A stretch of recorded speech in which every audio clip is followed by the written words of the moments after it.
playing another league of Hardened Scales today. We had a very fun league with it yesterday. Like, made a few missteps. The deck's pretty tricky. There's a lot of math, but I'm excited to get into some more games with it. Been kind of like itching to play more with it ever since last night. Also, hopefully we ever get paired against an opponent. Modo, why? Why do you do this to us? Yeah, I agree, Lassie, I agree. That's like my interpretation of Steel Overseer. Like, not all cards are good in all matchups. But there are loads of matchups where if you untap with your Steel Overseer and play, it just takes over the game completely. And I don't think I want to lose that angle. Like, I think it's like a big part of like your power against a deck like humans, right? The fact that Steel Overseer just like lets you make your board incrementally better than theirs. Yeah, Overseer plus Module is really messed up. That is a really powerful combo. For sure. Alright, I would like to go first. I would like to mulligan. Talking about messed up combos with Module. I'm going to keep this hand. This hand's quite slow. I think it's quite powerful. Aw, hey Nathan. Good to see you.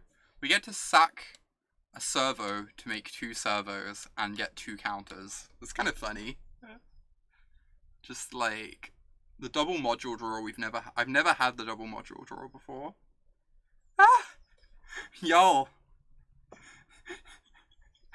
Ah! My chat is like the absolute sweetest. I swear. Ah! Alright. Alright. What am I bottoming here? It might just be a module. Maybe it's meant to be a module. Sadie, the 6-month resub. Thank you for the continued support. That means so much to me.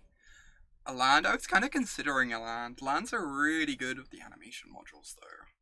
Is the thing. It's definitely a land or a module. Bottoming a land is kind of greedy. It feels like I think I'm just gonna bottom a module. Double module is so good with Ravager. I'm just worried like not drawing a 3rd land is pretty rough.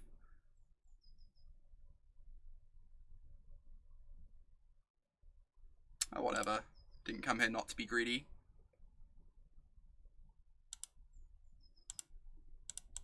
I know what I'm about.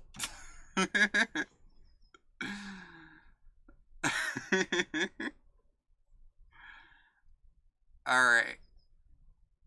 Now I'm not going to draw a 3rd land and I'm going to feel really, really sad. Whoa. Okay. Amulet Titan. Exciting. Also terrifying. Ooh. That's a nice one. Huh.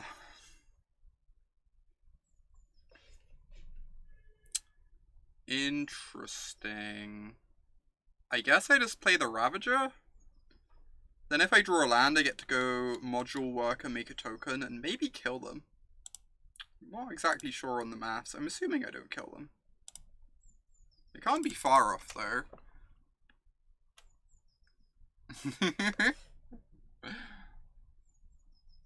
This is what I said to you, Nathan. It's what I said to you. What? No! No! No! Ah! Ah! Help!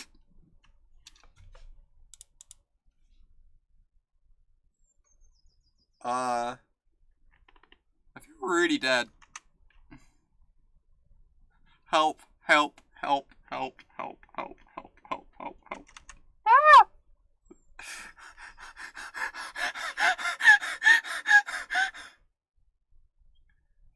Yeah, this is one of the turn 2 draws. Well, it was nice knowing you, chat. Had fun.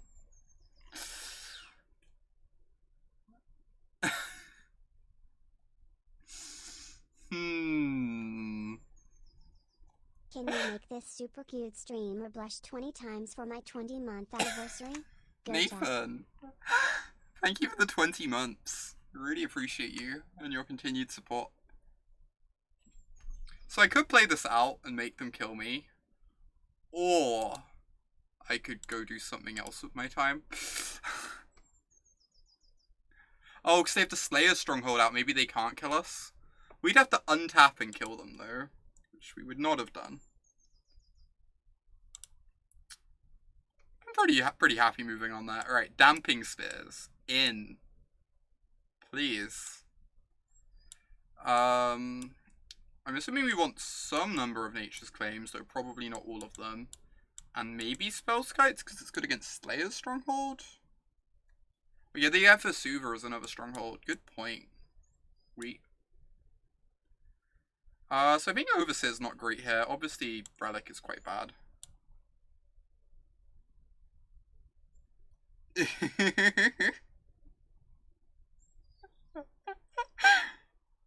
Yeah, it doesn't feel particularly winnable, I agree.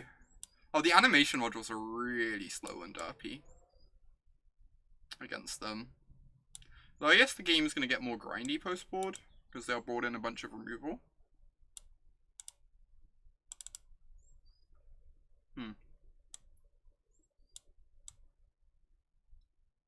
Bye, Nathan. Thanks for coming here and resubbing. Yeah, I think we want the Spellskites. I'm gonna try them out. Titans get you down. Thanks for the 6-month resub, Bob Nixless. Appreciate you. I'm gonna try not to let those Titans get us down. I believe. So try something like this. Seems reasonable. I worry that we're like a bit fret light now. But I'm gonna see how this plays. First time playing the matchup, etc. This is pretty good. So we get to go turn 1 Citadel, Worker, Opal Stirrings. Yeah, I'm gonna keep this. This doesn't have much of a clock, but we have the Stirrings to take us towards a Ravager, or something like that. And we got a claim for their Amulet. So I think this is definitely a keep. Ooh, Inkmoth Nexus and Spellskite. I don't think I want another Walking Ballista. Inkmoth Nexus means like Ravager is just always lethal. Oh, Replenish. Thank you for the 4-month resub. That means a ton to me. Thank you. It's nice to have you here. What am I taking? I think I'm taking the Inkmoth. I don't think I need another Ballista. I think the Inkmoth gives me outs to just like randomly kill my opponent, which is pretty exciting. If I draw into a Ravager. I guess the Ballista kind of does that too. Yeah, this deck is pretty complicated, Ellie. I don't entirely follow what's going on myself sometimes. Ooh, do I just have the Ballista that to slow them down? Then I have even less of a clock. I guess I probably have to, though. I have the Canopy to dig to another threat. The Canopy's actually looking pretty good this game.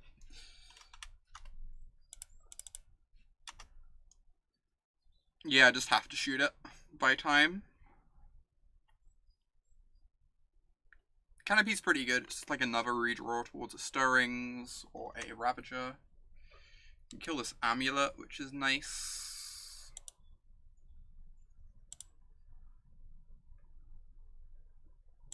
Wait for the Stirrings to resolve first so they don't know they're losing the Amulet.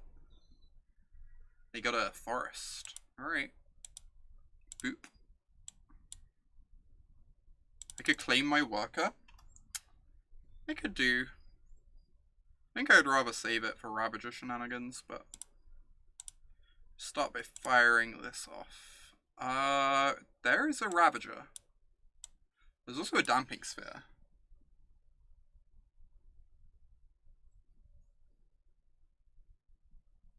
I think I just need the Ravager though. Ravager's just too strong.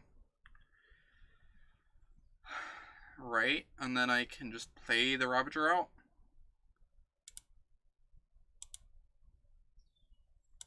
Yeah, I have to claim to slow them down too if they have another amulet. Seems decent. Oh, Wingler, thank you for becoming a Knight of Autumn with the tier 1 sub. That means a ton to me. Everyone get some love in chat for our new knight. Thank you for the support, Wingler. It means a lot. Alright, let's just get this down. Swing for 1.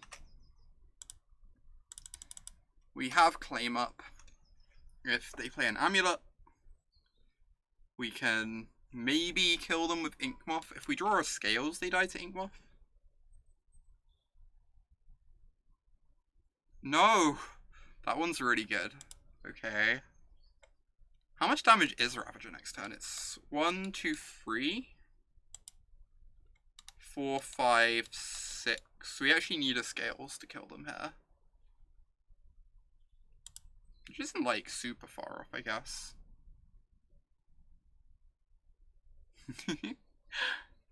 Hey, Wingler. Scales high. Yeah, this is scales on top of our library. I can feel it coming.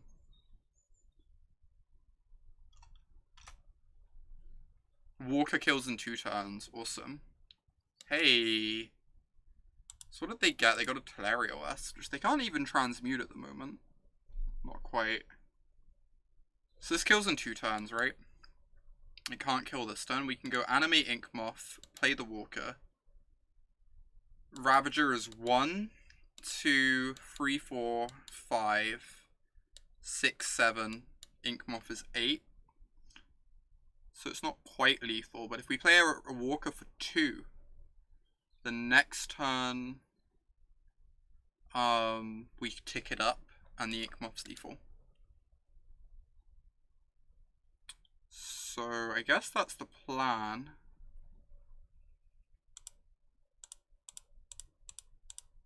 Yeah, next turn it's super lethal if they don't have removal.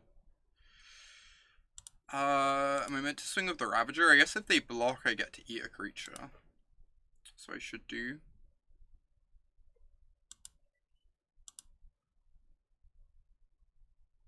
They probably just don't block and like take a damage, which is kind of whatever.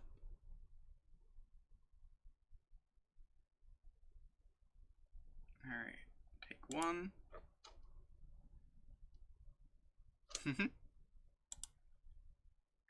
Hey there, Dice Storm.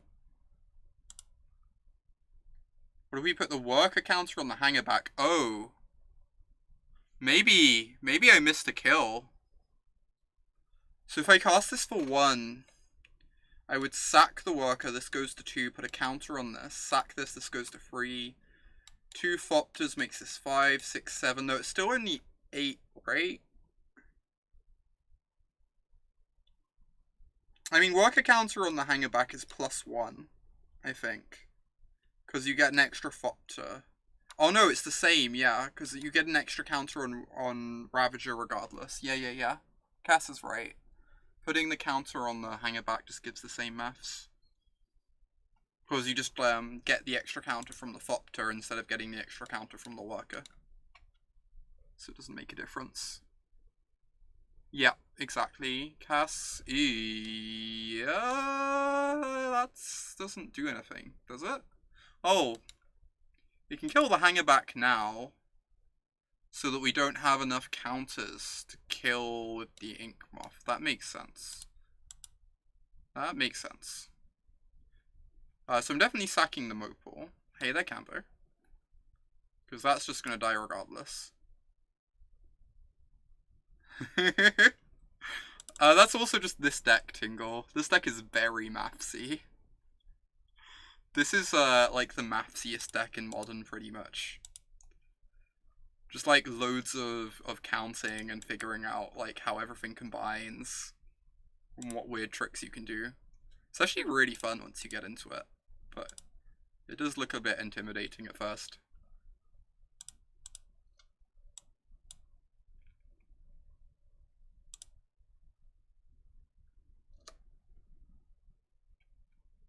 Alright, so this goes away, kills the plant token. Yeah, it does feel pretty rewarding to play, I agree. Feels like you earn your victories. Ooh. That's not the worst. I guess they've already done their ramping. So I can animate Inkmoth and just put them on a 2-turn clock. We can't play around Dismember, I guess.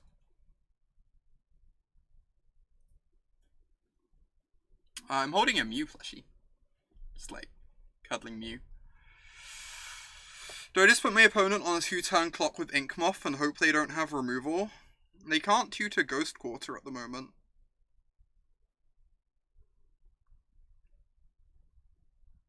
Yeah, it's possible they have a removal spell because they put the EE on 0. That is true. I was wondering about that.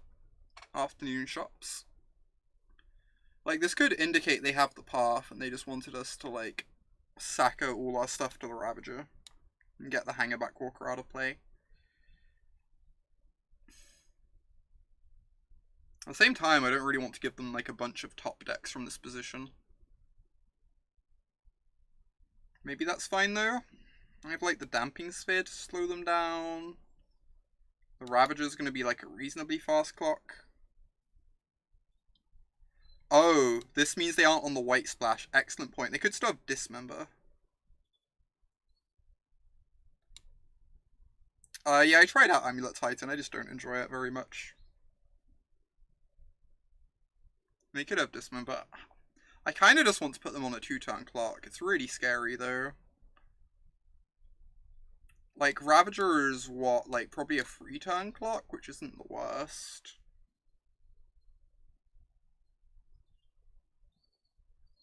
Doesn't Sphere allow for a 10 power infect turn next turn yet, anyway? Yeah, that's true. I could just play Sphere, hit them with the Ravager. Gra, thank you for the 4-month resub. Really, really appreciate that. Really appreciate the support.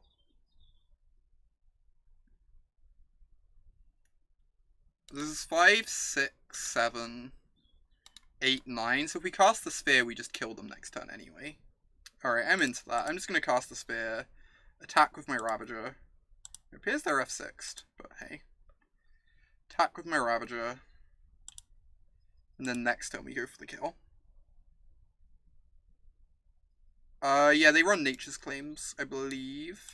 I assume they run Nature's Claims.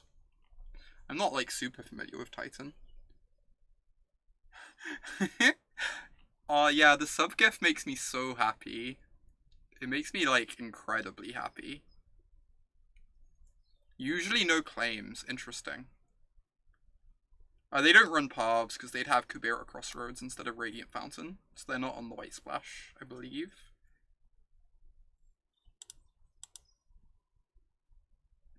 Sack this. Just go ahead and do this. Make it 7. Pass the turn. I almost wonder if I'm like meant to upkeep, put counters on the Inkmoth just to play around Dismember. Ooh. Amulet.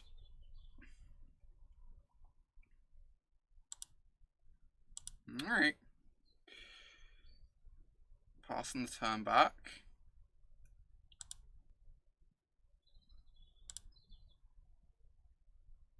Ooh, a worker. Now I guess they get to chump with the Azusa if I just go on the beatdown plan. It's really awkward. Every turn that I don't go for the Inkmoth kill is a turn that they can draw into a path. But I could just play it safe. Yeah, if they chump, it's like reasonable for us for sure.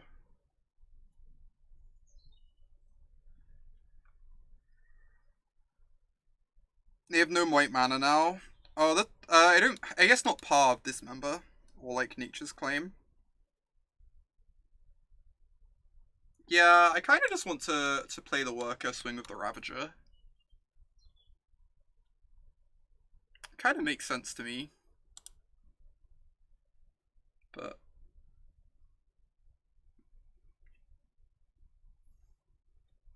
just like force them to chump.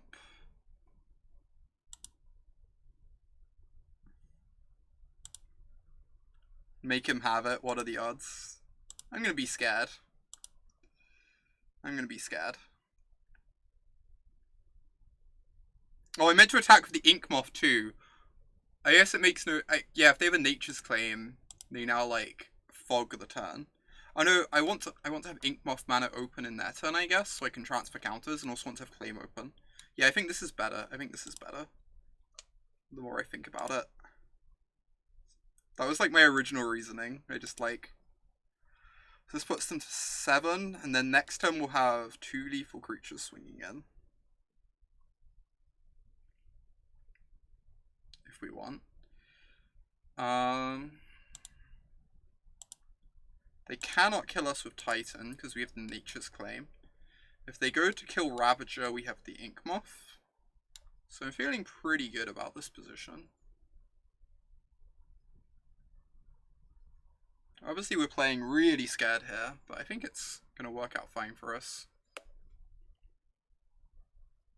Yeah, they don't have white mana because of Damping Sphere. That is correct. Although I also don't think they play Path to Exile, because someone pointed out the Path to Exile build plays Kabira at Crossroads. They may have packed for my claim. Yeah, they can't pay for the pack, so they'd have to, like, kill me. Which is pretty hard for them to do off 1 amulet, I believe. Yeah, I think the pack just kills them. I guess they get to go find a Teleria West. So I'm being silly. They can actually save themselves. And before they hive mind me, that would be really embarrassing, actually. I guess that's the reason that maybe I'm just meant to go for the kill. I forgot they now play hive mind. I'm just thinking about Primeval Titans. But they started playing hive mind again, which makes things weird. Yeah, you're right, Gra. I should definitely just be trying to kill them. I'm so used to just playing against the version that only plays Primeval Titan. Why can't they hive mind me, Tangrams?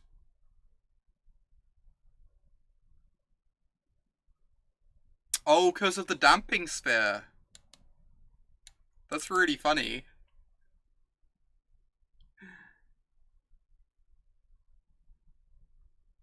Yeah. Because of the Damping Sphere, they can't.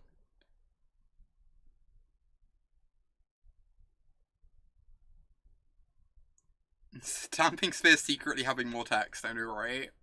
Card is wild. Oh, I actually find that really frustrating when I'm playing Tron Lassie. You sit there with, like, all your, like, stars and spheres, and you can't cycle them all. I am not a lore person particularly. I, like, enjoy the lore when I interact with it, but I don't, like, keep up with it fully. Is kind of where I'm at. Oh yeah, I guess the Hive Mind build typically has, like, Serum Visions, right? Is what Canister was playing? Because you're just, like, looking to assemble your combos together more.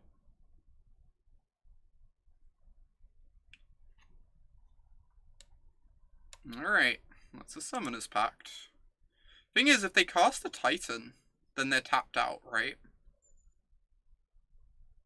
Also, they can't cast the Titan in the same turn as this, because of Damping Sphere.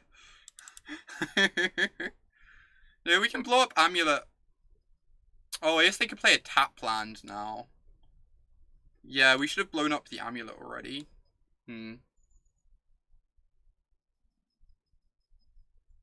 I mean, we couldn't beat Dismember anyway, right, Cambo? So, like, Rexage plus Dismember was something was like a combination of cards we could never beat. So, I don't think that's too big a concern. If they had Dismember all along and they go find, and they drew the Summoner's Pact for Rexage.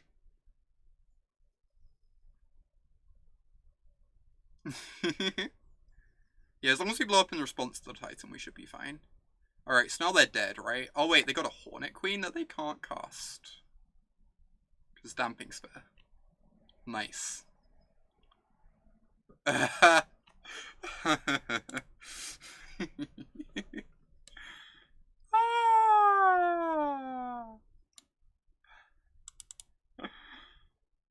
Delightful. And now we know they're dead because their only card in hand is Hornet Queen.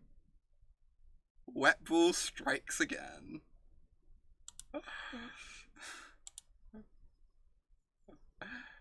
This is a Stone Rain, right? Sure. If Opt is a demonic tutor, this is a Stone Rain. Bugs do not like the damp. It's very flavorful, really, when you think about it. Alright, game 3. I should go for it here, you don't say. Thanks for the advice, Graf. Appreciate you. Wow, these Nature's Claims are nice. I almost wonder if I want like a third one. Especially on the Raw. It's quite good. It's actually pretty hard for us to kill our opponent post-board with that Ravager. See ya, DC.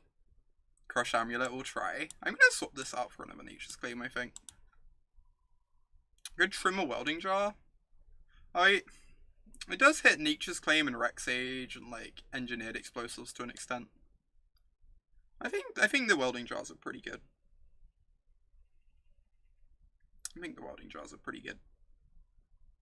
Might be slightly overboarded. Yeah, I could believe that. I might just replace this with like another Overseer maybe. Just have like the third claim and the third Overseer. See how this plays.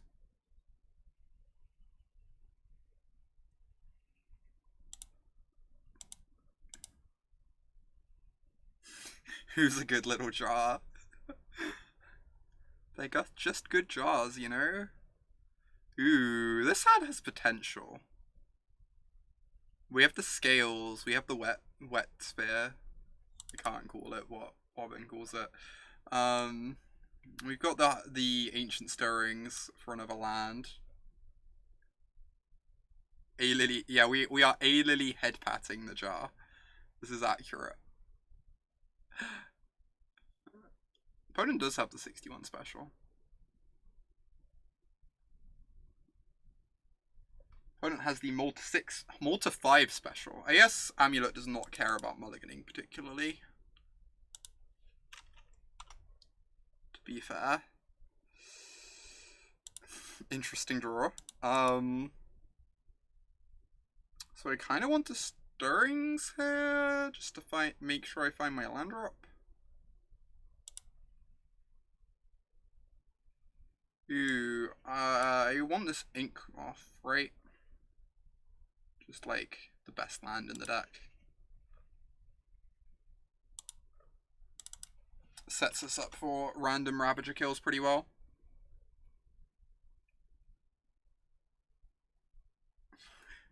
If you have 2 Damping Spheres, do you roll them in your hand like stress balls? I think that would damage the cards somewhat. Alas. Judges would get suspicious about your sideboard cards being marked.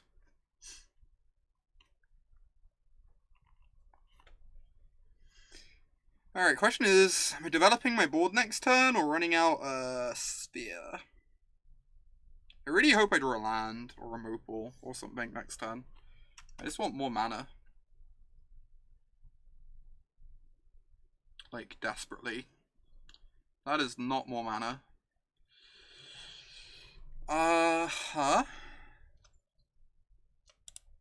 Right.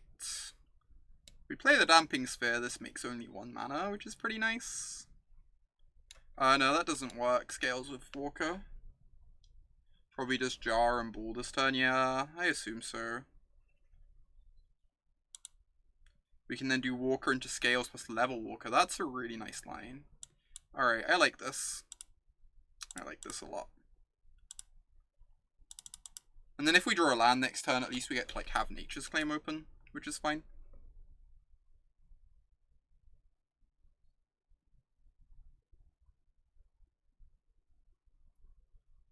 That's fair, shops.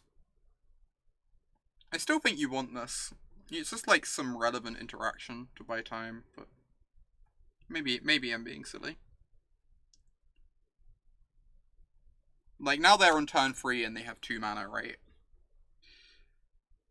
Which is some nice breathing room. Alright, get down my Hangarback. Next turn we start ticking it up.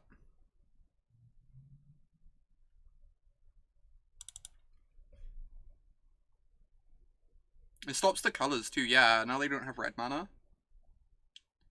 So, like, that actually makes it really hard to transmute Teleria West, right? When you don't have access to Growth Chamber anymore. So I think it's pretty good. It's also good against mulligans. Like, a big part of what Amulet's looking to do, like, it's happy to mulligan to 5, because bounce lands are card advantage. They're 2 lands packed in 1 card. But, like, against this, it's just, like, 1 land. Again. Way weaker.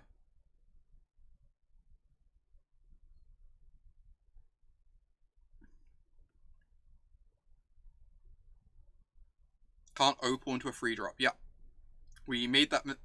I made that mistake yesterday. In fact, I say we. Putting blame on chat. Such a horrible person. I just want to save my Hangarback. Also, they missed a land drop. I only just noticed that. Kinda into their missing land drops.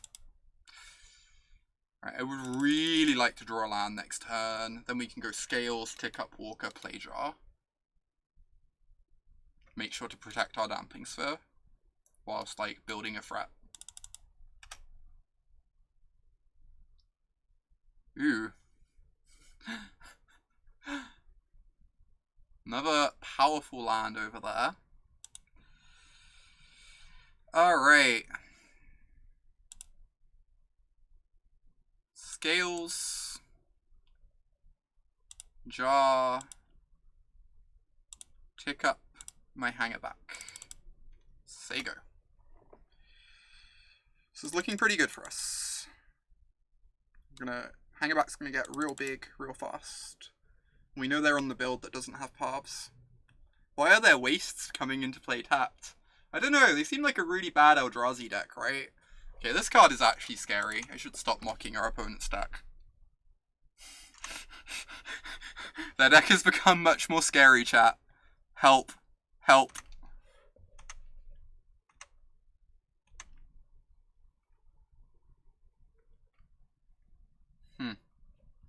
Hey there, Xyla.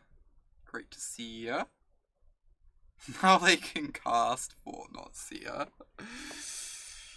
Overseer is heckin' nice. Oh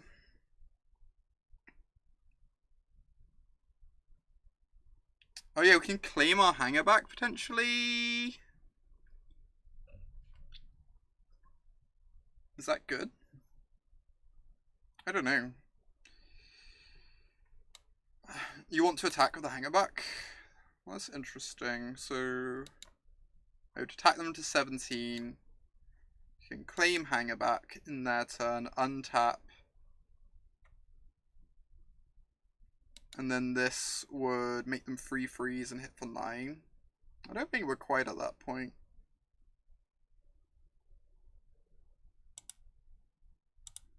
Yeah, I don't think I'm going to claim the Hangarback quite yet. I think I'm just going to pass the turn and plan on ticking it up.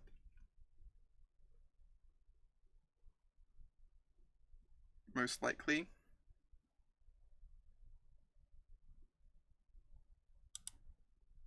Yeah, we'd need to have 1 more mana to do that Prometheus. So I'm just gonna tick it up, I think. Are you like attacking to cut them off draws? If we tick it up to 5, I guess we don't get to attack with it next turn. Because there might be a prime time in play. We'd hit them to 17. Next time we tick it up to 5, Nature's Claim it. We'd have free... Don't attack, it's 25 in 2 turns. Oh yeah, we also get to put it... Yeah, we get to tick it up with the Overseer next turn too. Yeah, I'm just gonna tick this up. If they don't have another EE, it's gonna be pretty hard for them to deal with, I think. I guess they could also have a Dismember for the Overseer, but that would cost them some life. Which would be fine. Alright. That is a tapped land. Does not seem ideal here. This deck maths is hard, I agree. This is a tricky one to play. Also, this Damping Sphere has been completely ludicrous. Completely unreasonable, honestly. They still need a second green for prime time too, yeah, it's kind of absurd already.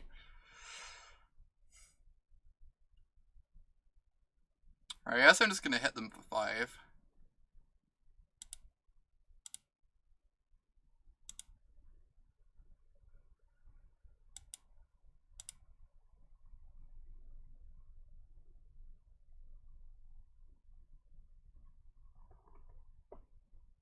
They could have it this turn with Forest, Bounce Forest, Replay Forest. Oh yeah, that's true, that's smart. Aww. I didn't realize Cass was streaming. Steph doesn't normally stream until quite a bit later than this. Who could you be talking about, Alessia?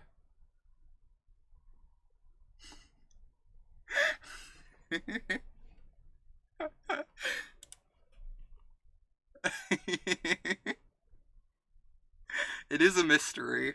It is. Hey, Alessia. It's good to see you.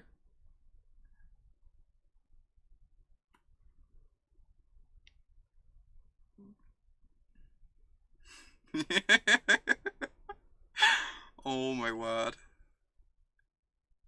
Right, what am I playing? Am I playing the second... The second Damping Sphere doesn't really do anything. I guess I'm playing the second Hangarback. You're talking about Mew. Mew is a cutie.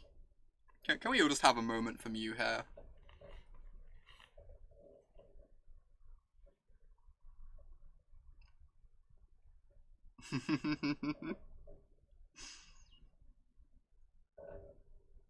Mew is exceedingly a Lily Dreamy, if we're being honest.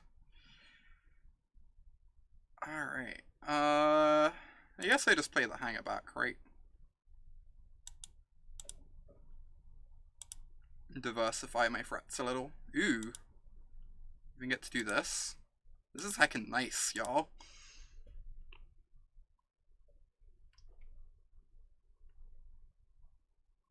How have the scales been? We're still in our first match. Currently 1-1 though.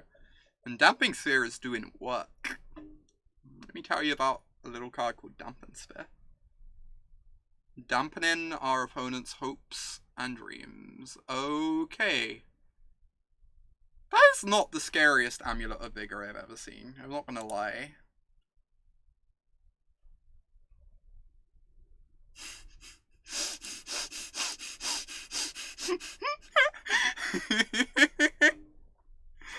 Oh, adorable. Hey there, kind Seraph. Good to see ya. I would like to Nature's Claim... No, I wanted to Nature's Claim my... Come back. I wanted to make a cute play. They didn't let me make the cute play. It's really rude of them. I just realized I left my water in the other room, so I'm going to be but a moment grabbing it. My return will be imminent.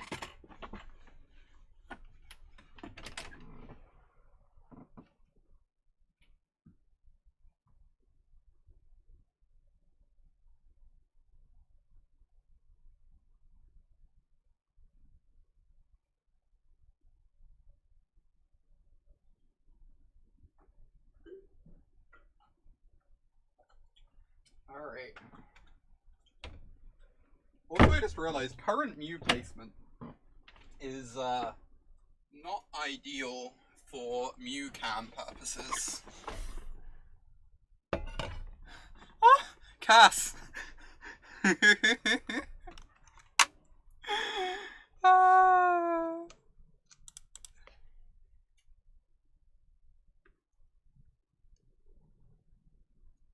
I should tap the seer and respond with claim. Yes, you are correct, actually, because that way they can't kill the seer in response. Absolutely. 100% correct. Did not consider that. I did not miss your flirt.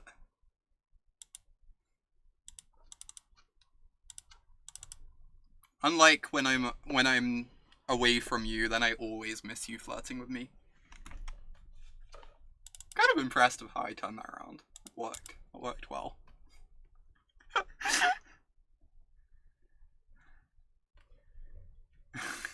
Oh, Cass.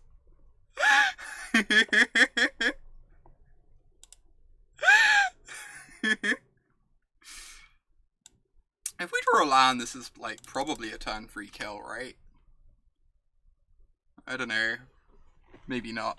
Probably not. Probably being silly.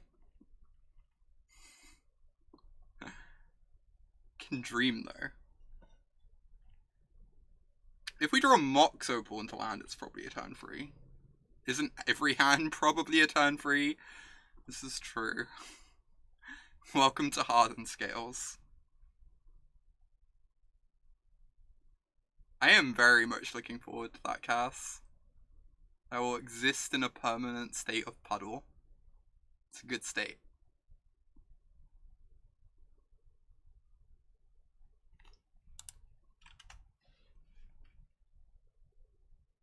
Was this the new Mulligan testing? Something like that, yeah. Testing out a bunch of cool modern decks with the new Mulligan rule. Just trying to find a deck I like for the MC. I've actually been enjoying this quite a bit.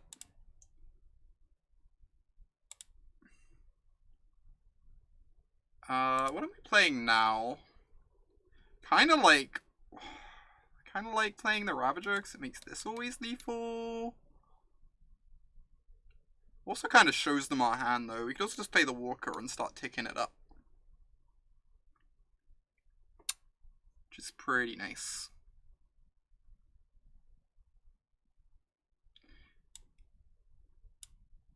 I don't know. It's one of these two, I believe. I think both of them are like pretty unexciting plays and have like different upsides.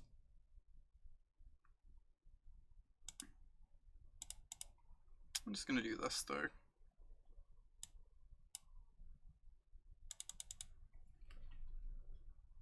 We are against Phoenix, I assume. I guess it could still be blue-white, right? Blue-white plays opt on occasion.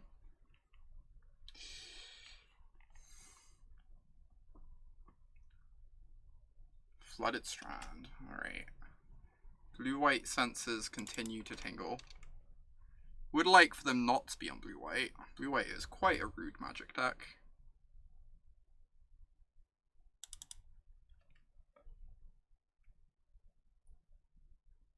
I'm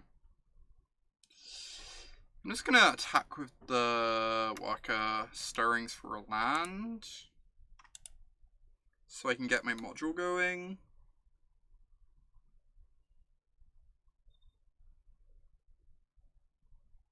Whoa, what? This is wild. They're probably on Phoenix with main deck Spell Pierces? Interesting. So I could tick up Hangarback or I could get the module down. I just feel like getting the module down is not terribly impactful when I have such little mana. So I'm going to tick this up instead. I'm going to do it now so that they can't like untap and bolt it. I guess maybe I meant to upkeep it because they have the fetch land. Ooh, they are blue-white. So blue-white with main deck Spell Pierces.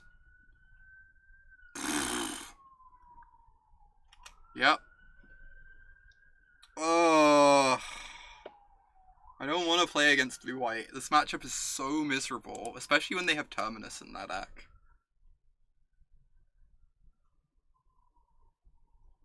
Jeez. I want to play against literally anything else.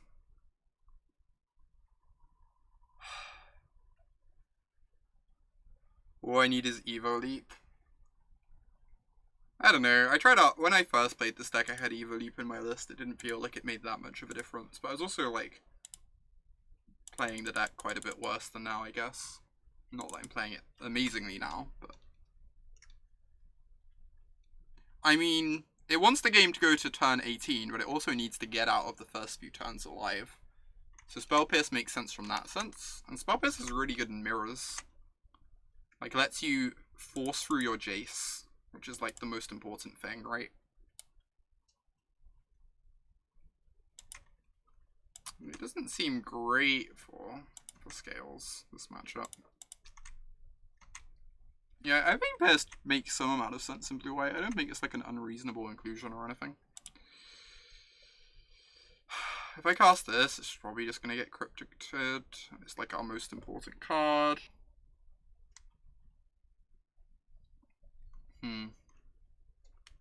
This just seems like garbage against them. So I'm not sure casting it even achieves anything.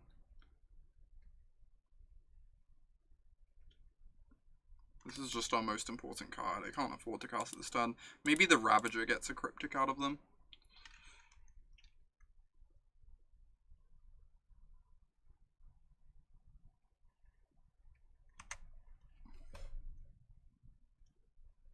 And then we can try and go for the module next turn. Also, like, casting module this turn runs into Snap Spell Pierce, which doesn't seem ideal.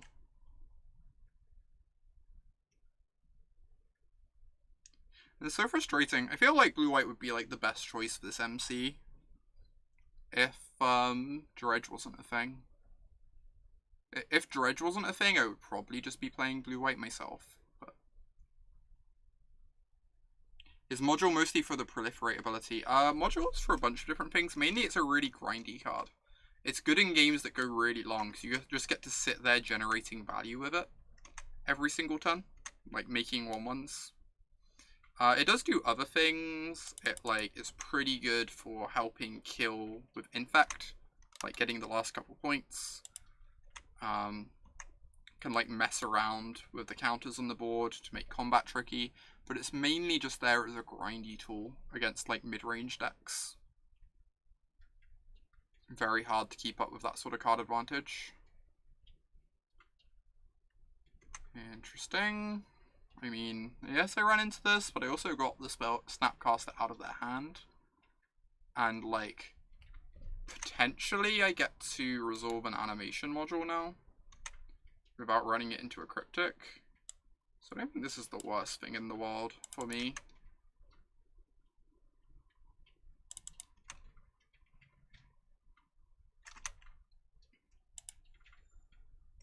Get this module down.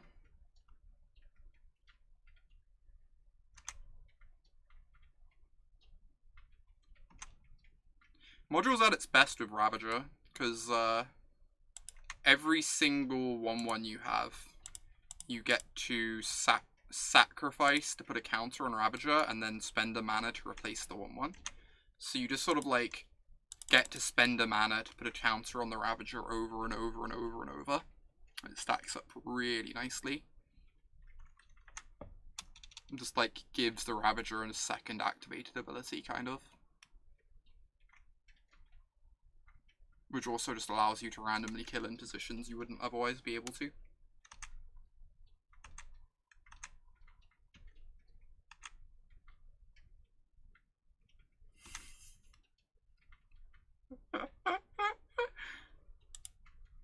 Alright. I am going to pretend Path to Exile does not exist. So I feel like if it does, we can't win the game anyway. I am aware that I could just go to damage and then pump afterwards and kill the Teferi that way. But this way I get to keep the Walking Ballista in play on one counter.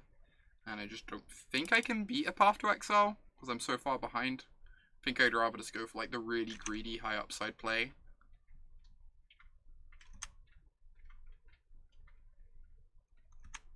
Alright. Now we get to kill Teferi. They did in fact not have it. Rewarded. Still far, far behind, but rewarded. Yep.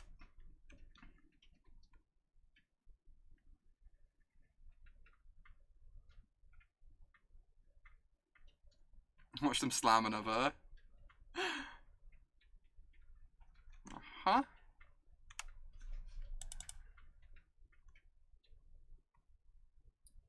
Uh-huh, that answers my Inkmoth. I need them to be bricking really badly here. I guess they could answer Inkmoth anyway due to field. Alright. I don't believe we can kill this Teferi this time round. So yes, I'm going to attack Teferi and play a second Ballista. It's really unexciting. I can technically kill Teferi, I guess. But it costs me literally my entire board. I have to cast Walking Ballista for 1. Attack, sack Mopal to Throne, make these both 2/2s, then shoot Teferi 3 times and have a 1/1 Ballista left. I don't think that's a game I can really win. I think I'm just going to attack and play a 2/2. Hope that that's good enough.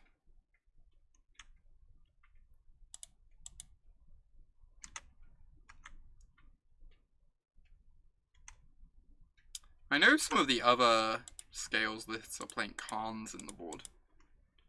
Seem like quite good in this matchup. And they seem like the sort of card where if you resolve it, you actually have a chance.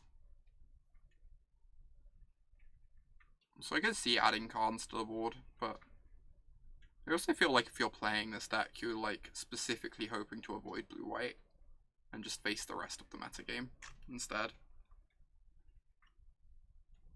Yep.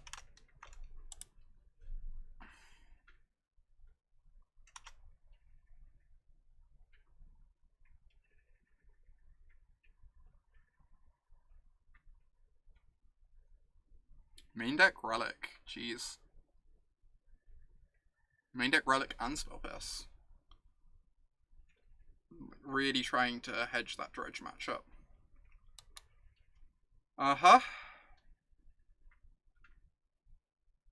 Yikes.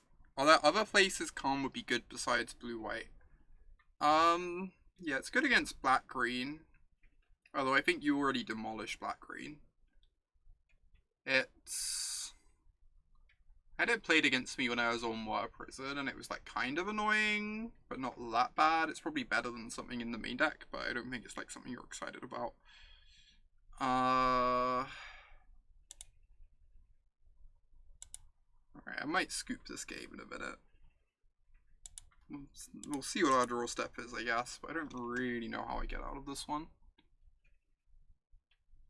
Should have just ticked up the Ballista. I mean, then we just lose, like, anyway. I don't think it really makes much of a difference if we tick up the Ballista. The Cryptic still ends up beating us. Does this deck demolish black-green? When I was trying out black-green, I found this matchup really, really tough. Like, 1-for-1 interaction is just so bad against, like, Animation Module. It's bad against Hangarback Walker. Like, Hangarback Walker is a really big problem card. And then, on top of that, Assassin's Trophy is really bad against the deck that has, like, 8 X-Spells and lots of mana sinks. So, I messed up. I should have activated the Inkmoth and sacked it to the Throne. I guess we both don't get a land then, and the land's more important for me. That makes sense. So I didn't mess up.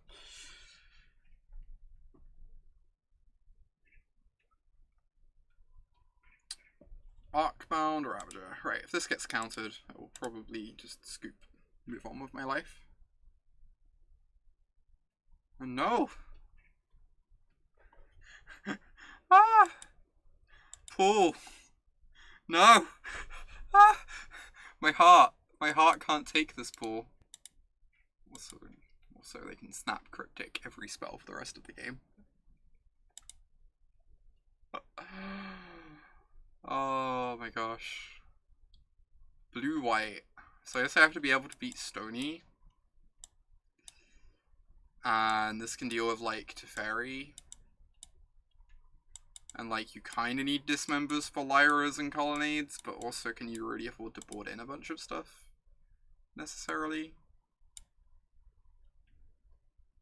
Why did I play that? Why did I play what? Wait to... I'm not going to win the game by, like, waiting 2 more turns to cast my 2-drop and hoping that when they draw 4 more cards, they don't have an answer.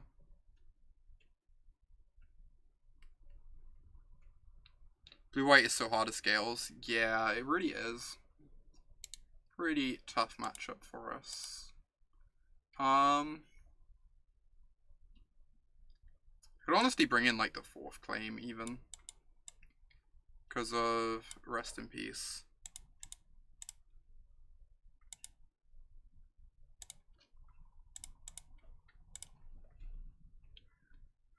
You'd put in all 4 claims. Yeah. I think I probably just need them, right? I think I agree. I'm going to remove the Throne of Geth. It's so bad when you're trying to, like, playing a matchup where going wide is really awkward. I'm going to try it out. Still playing Arcbound Worker. Powerful magic card. Too strong. Yeah, Dismember might just be too much. But I don't really know how we beat Elira. This is fine. Overseer's really awkward too in the matchup that just has lots of sweepers. We have an Oath of Kaya? Seriously? I didn't realize that turtle power. That's so exciting. Wait, that means the Gatewatch is kind of still a thing. Assume the Gatewatch would not outlast this.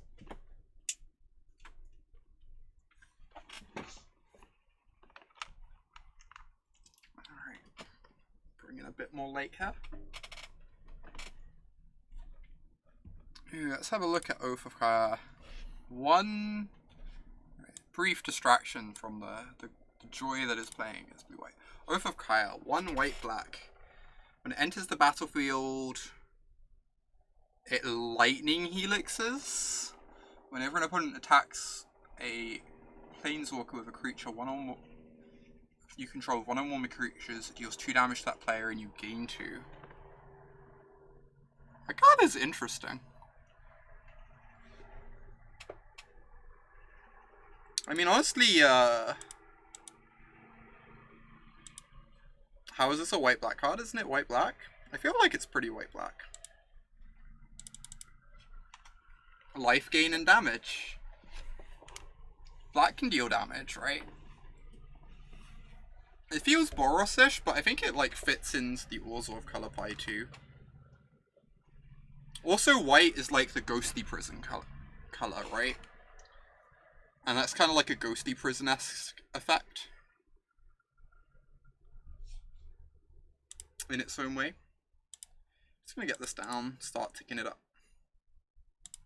Specifically not give it this counter. Do I think Lantern with Work could be decent now with the addition of Damping Sphere? I never found... I think the problem is Lantern with Work is just so bad against Tron.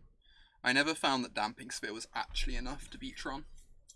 Because it doesn't, like, solve what the fundamental issues with the matchup are.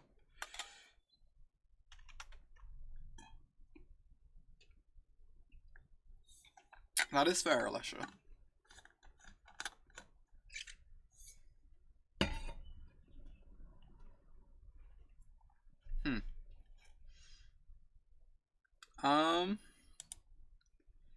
So I guess I can just start by firing off the stirrings.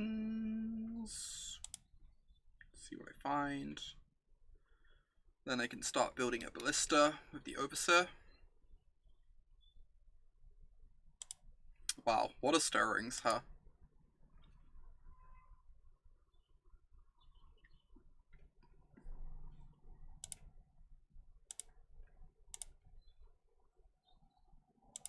I could also, like, make the Ravager and start growing it for the Inkmoth, but they literally have a Field of Ruin in play. Yep.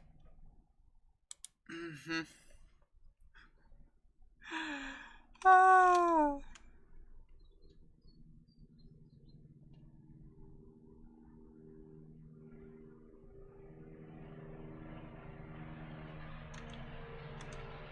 It's wild how much blue-white control we've run into online recently.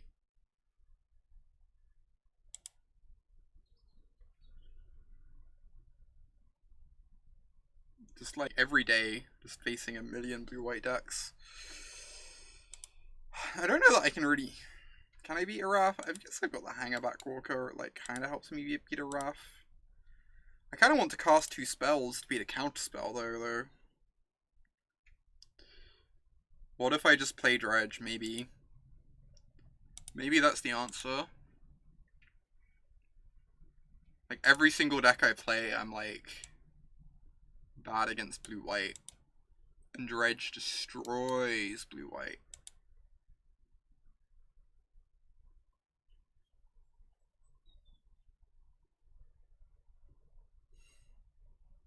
Oh, resolved. Dang. I don't really want to overcommit into a Wrath, but I guess if they have a Wrath, we get like a couple Thopters at least, which is something. Unless they have a Terminus, which, you know, just never beating. Dredge is just super powerful, for sure. It's also super targeted at the moment. Like, everyone knows entering the MC that, like, the 2 best decks entering the MC are Tron and Dredge.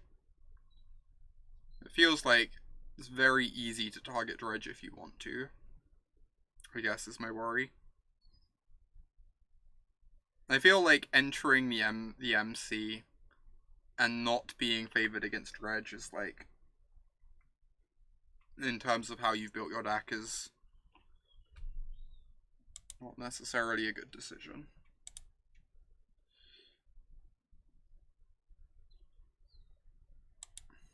And that most people know that.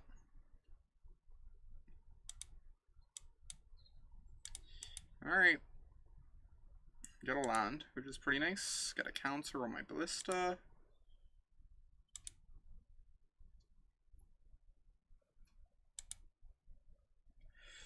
I think I'm going to put a counter on the Hangarback to just get it growing. Yeah, playing some Hardened Scales with the Energy Core. It's pretty fun. We did pretty well with it yesterday.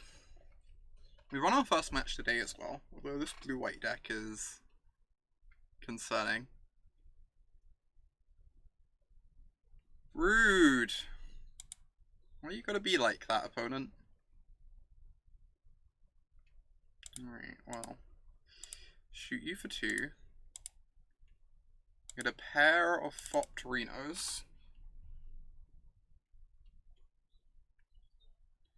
Also get to start Pendelhavening on these Thopterinos, which is pretty decent.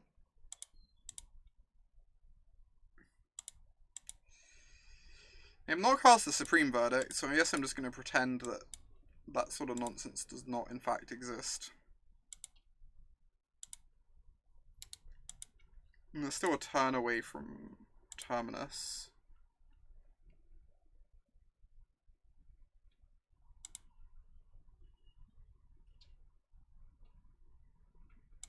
Alright, up this.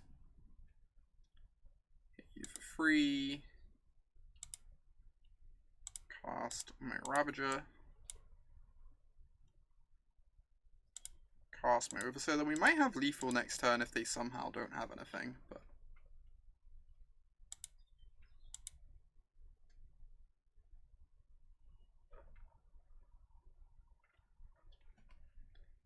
or they could still have the Supreme Verdict. Lose our board, I guess. Huh?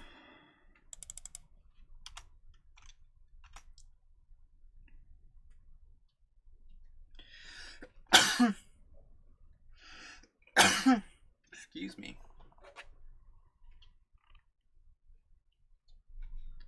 I swear when I was playing from the... Like, I always won this matchup from the blue-white side, but the games at least felt closer. These have just been, like, a massacre.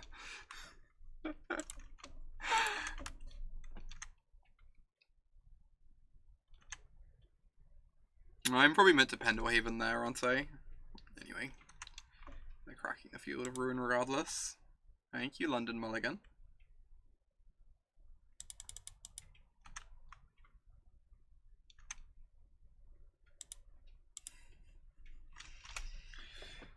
Mighty 1-1 to my rescue. I believe in you, friend.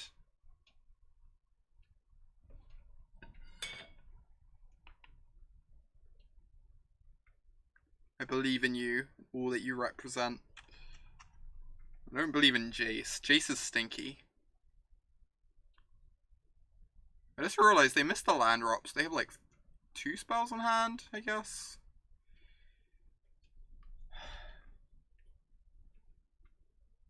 They put a card on top. Alright. Fate Sealing. Display of Power.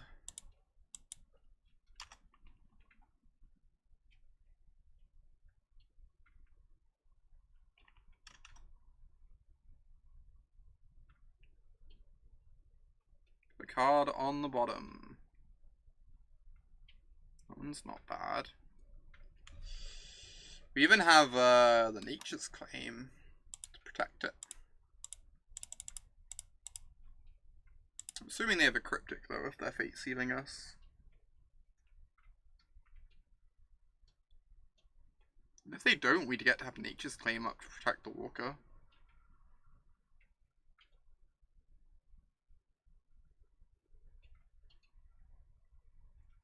Mm-hmm.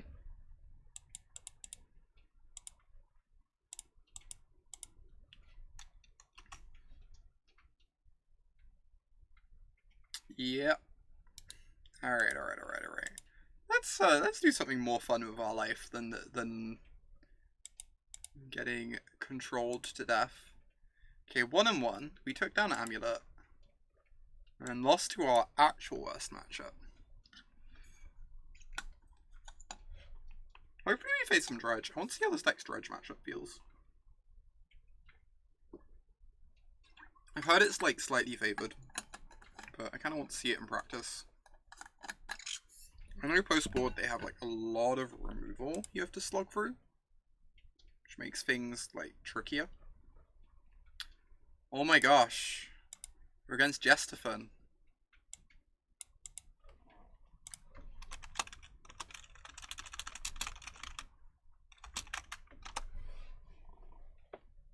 Alright, I can't keep this hand, alas.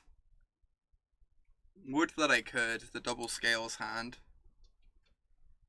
Alright, this has A scales. This hand is pretty nice too. This hand is a turn 3, right? If we draw a land, maybe? This is an easy turn 4. It's probably not a turn 3.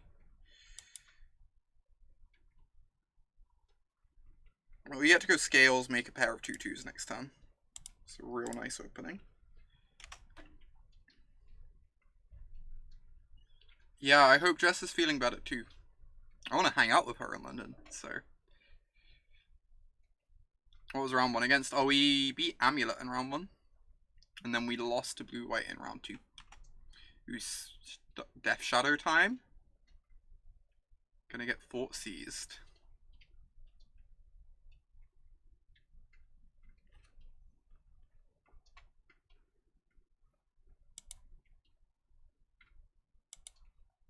Alright. Let's draw ourselves Hangarback Walker. Or an Arcbound Ravager. I kind of want to play the Ravager, but I think it just gets Fatal pushed. I think I just want to get down these workers instead. I hope we hang out as well, Zyla. That'd be a lot of fun.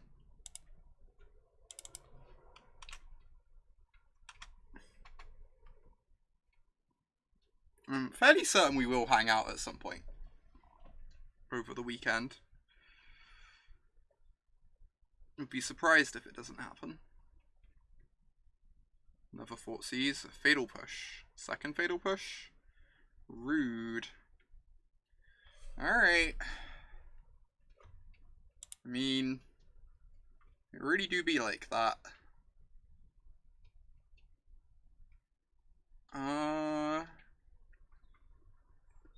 Yes, I just play the Ravager. Jess is playing whiteboarded basics. Powerful energy.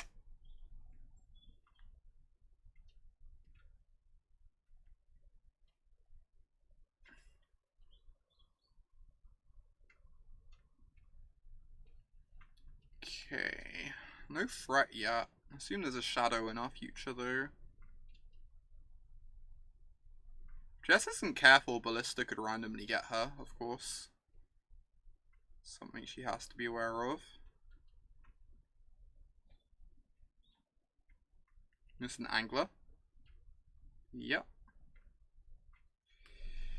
Alright then. Cast my Walking Ballista. So at the moment we have 5 power of burn available to us. If we draw a land next turn, we actually have lethal. Right? So we get to go cast Ballista, sack Inkmoth. This is 4 power. Puts 5 counters on a Ballista, so that's 7 plus 2.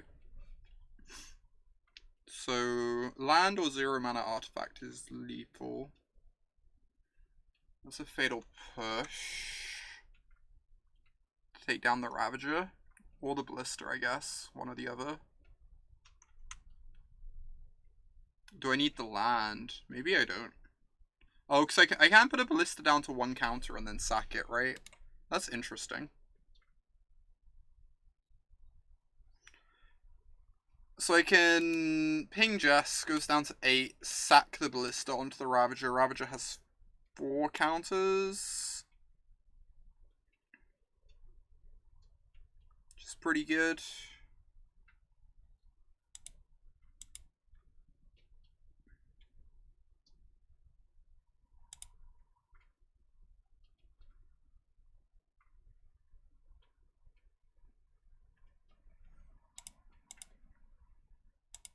Boop. Alright. Lots of fatal pushes gone. Not many left in the deck.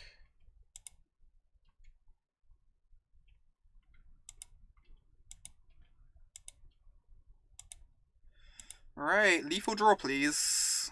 That is not lethal, but that is quite good. So I guess we take that around here. Acceptable currency. Dead? I don't think it was dead, right? And cast the Ballista. Yeah. Oh, we could have pinged Snap for lethal.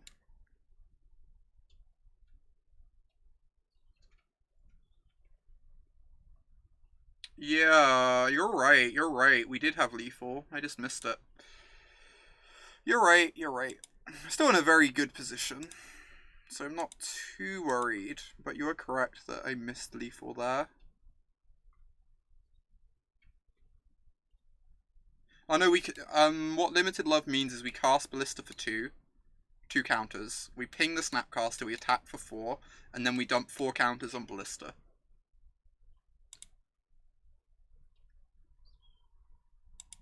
Which is a really sweet line.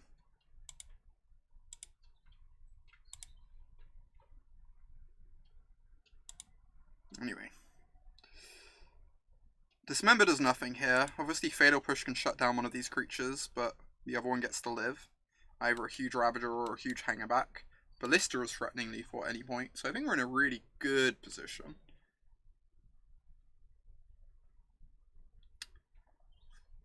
Fort Caesarino, deal. Goodbye, Ballista. That was alright. That was fun. Death Shadow. Don't really have many tools for this. I don't think you're meant to bring in Spellskites against them, although it does stop Battle Rage as a consideration, as well as removal. It's interesting. Could bring in Dismembers for the fishies. What cards look bad? So Opal's quite good. I think Relic is fine. I don't know that it stays in post-board though. It's like obviously good at shutting down Snapcasters, but it's also kind of slow in a matchup where you like have to play to the board fairly quickly. Yeah, Phoenix has been disappearing a bit. I think because people are more prepared for Phoenixes, there are lots of Chalice of the Voids running around.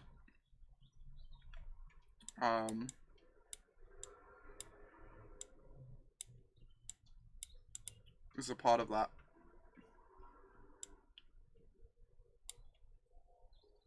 It's kind of crazy. I'm kind of thinking of like almost boarding like this. Taking out the Opal, because then our like draws are higher power level on average against them. Taking out like a low powered card against like the Disruption deck. Dismember, Relic is like fine against them, and there are definitely decks where I'd want to have Relic in my deck post board. But I think with this deck I'd rather just be playing to the board than like spending lots of mana dealing with their graveyard. I don't think this deck cares about attacking my opponent's graveyard as much as like a mid-range deck would. Or like Tron would. Let's try this. You can also see like the third animation module being too slow. Maybe we'd want to trim a copy of that just because it's very dirtly.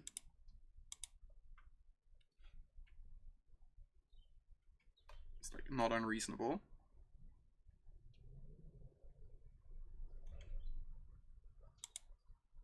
Alright. This seems great. We've even got the scales. Probably don't get to cast it. Probably going to get it fort seized, sadly. But if she leads with Serum Visions, we get to stick it on board, which is A+. Okay, Inquisition. So we still get to land an animation module underneath Disruption. Oh, it takes the Walking Ballista. Damn. Alright, I'm going to resolve the scales whilst I'm able to.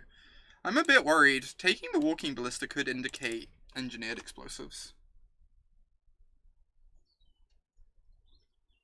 But I don't know. We'll see. See how things play. Could have Surgical. I would be surprised if Jess boarded in Surgical against us. I guess it's not like unthinkable, but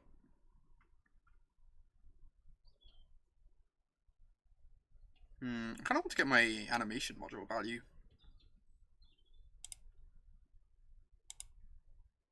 So you go animation module, Mopal, Worker counter. Make a 1/1. It's like kind of awkward if she has explosives. But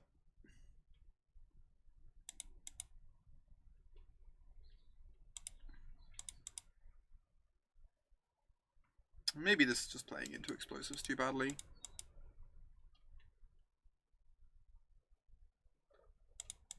If I could play the Walking Ballista this turn instead of the Worker, I would.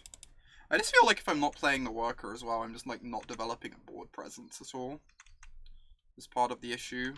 Never actually getting anywhere.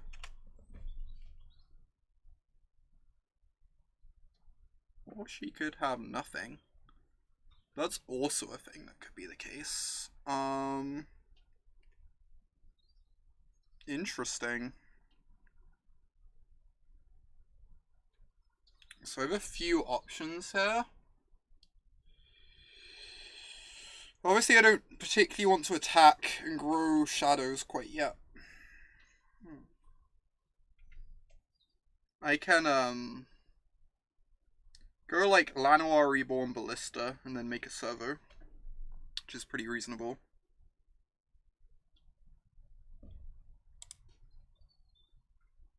Oh, the synergies. Synergies in this deck are wild. Damn. Sure, yes. I guess I'll have a 1/1. Can make it a 3/3. This is so derpy.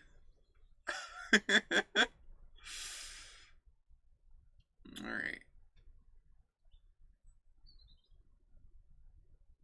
I kind of don't want to put the counter on it.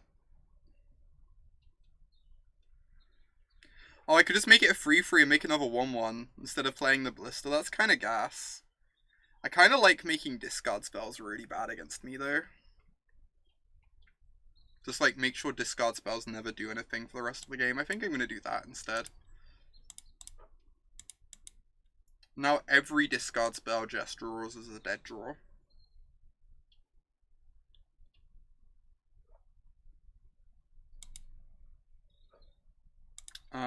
I don't think I'm gonna graft onto this. It's already something she's like pretty incentivized to fatal push anyway.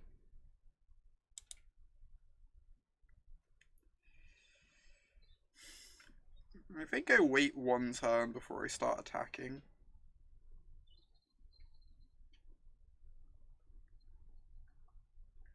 So I got this engine online.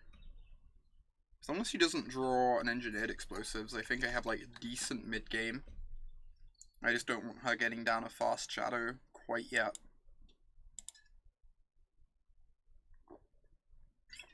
Obviously she's not been like shocking herself with the shock lands for the shadow, but please do the cuter play and not the better one.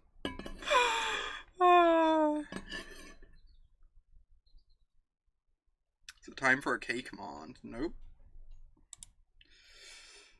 If there's an Anger of the Gods, we get to... I don't know, not really do anything. Shoot the worker and put 3 counters on something. Ah. Exciting.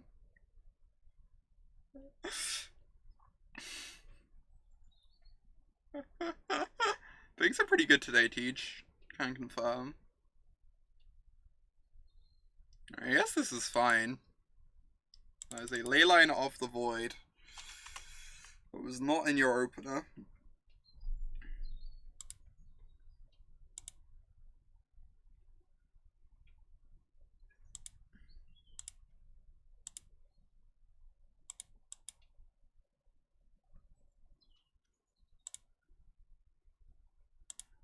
Counter. Oh, we're playing Modern today. Playing the sweet Hardened Scales deck.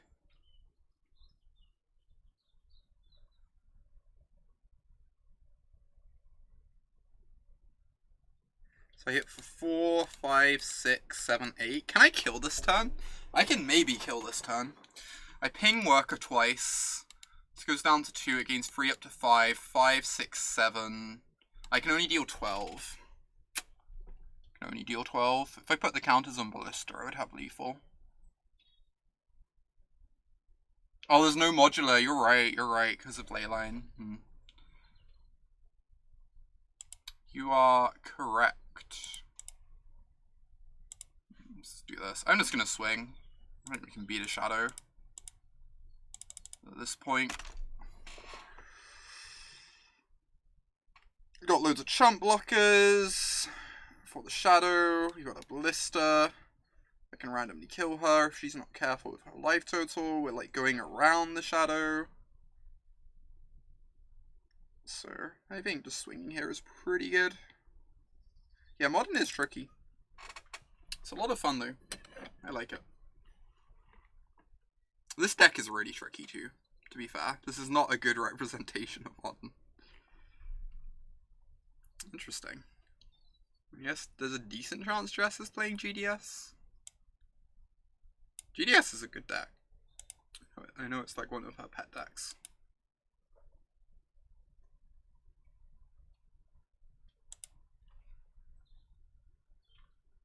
There's no good representation of Modern.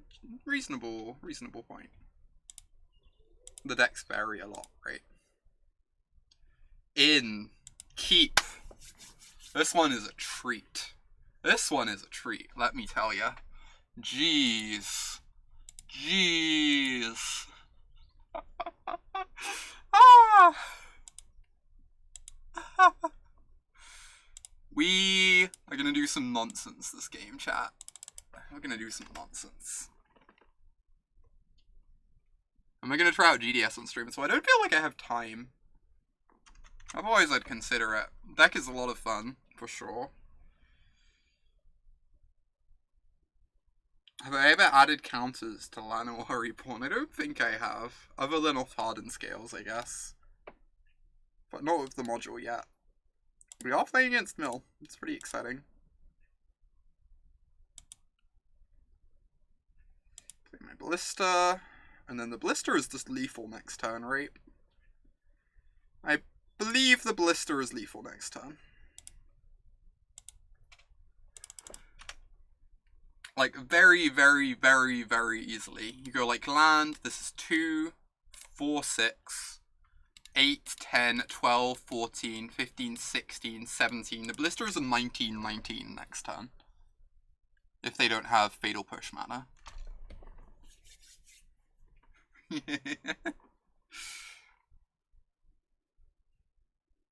Seems reasonable, you know? Seems reasonable.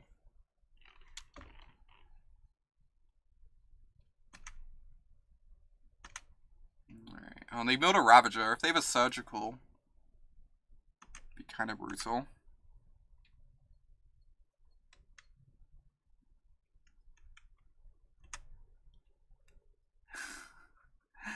Tron deck on MTGO is named MC Tron. You can prove nothing. You can prove no such things.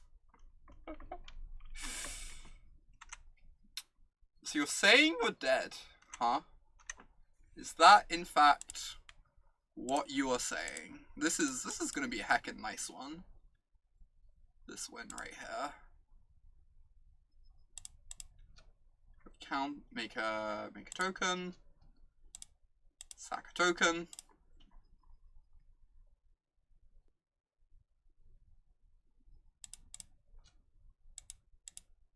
Token. Ah.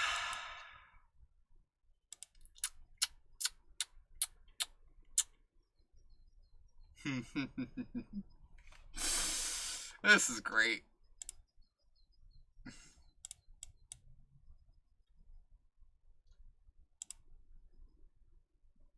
No, this is an accurate representation of modern. You're not wrong. I haven't actually redone the maths. I'm just hoping. Just, you know, hoping that this somehow works out for us.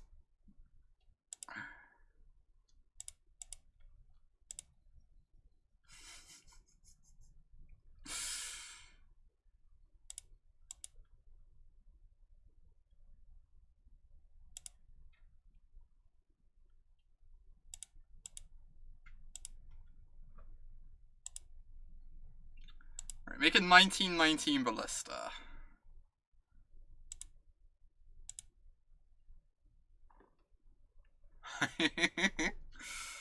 So I could just shoot them for 19, but I can actually deal more damage by killing the crabs first. And swinging. We have way more than Xaxes. We have like 4 points more than Xaxes. We have 6 points more than Xaxes. 7 points more than Xaxes, sorry.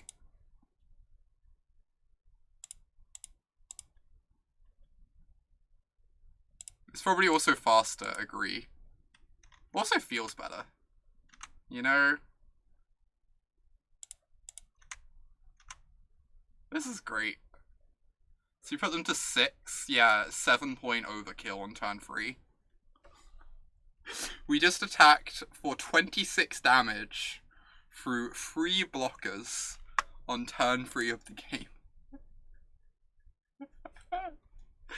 Jeez, that was a yikes. Sending in a message would be pinging before attacks to deal exactly 19. What do we even want? Our board's kinda mopey. I might try out some blue-white. I think blue-white's a decent deck. I don't know that I have time to try out blue-white properly is part of the problem, but... Claims against orbs? That's a reasonable point. That's a reasonable point. It's Ensnaring Bridge, which is relevant. Does hit Ensnaring Bridge.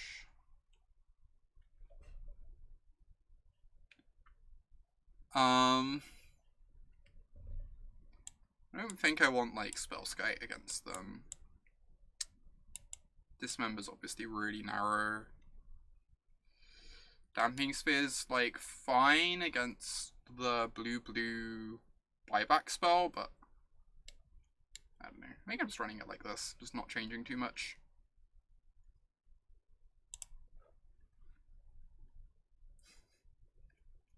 Arcbound Ravager is so AW dreamy. Agree.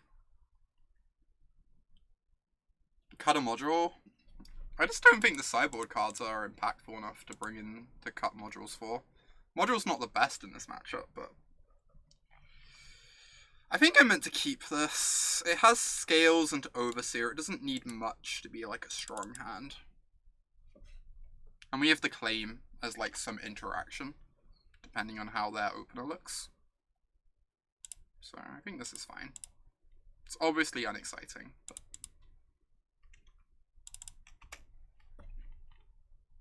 Arcbound Ravager is literal Terramander.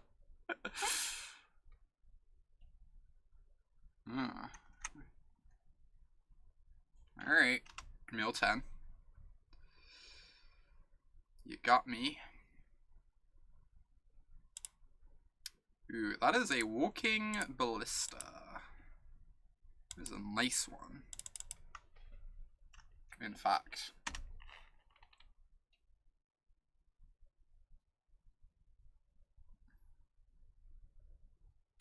Ensnaring Brigade. Ooh, Mindful. That's pretty good against our deck. We don't have many lands in it. Only milled 10. They ran really poorly. They hit 4 lands. A bunch of cards that aren't like terribly high impact at the moment. It's pretty reasonable for us. How that worked out.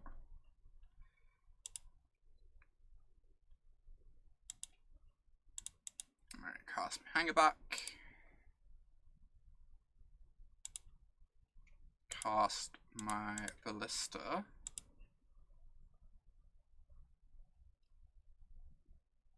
Can I have lethal by Nature's Claiming the Hangarback? Is the question. So I can go past the turn, tick up Overseer, 4 counters on Hangarback, 4 on Ballista, Nature's Claim the Hangarback, have 4 1/1s, untap, then Overseer gives me 12 power plus a 6/6 Ballista, which is 24 damage, whereas if I don't Nature's Claim, I would have a 6/6 Hangarback and a 6/6 Ballista, but I'd also have a huge Overseer, so I have lethal anyway, but I also don't see much reason not to play the Mox Opal, and this just gives me more options. I don't think losing the Mox Opal is like that big a downside, whereas there's a world in which I want to be able to Nature's Claim her. Yes, I'm just going to do this. I should also just probably tick up this now, so they can't like kill a creature in their turn in response.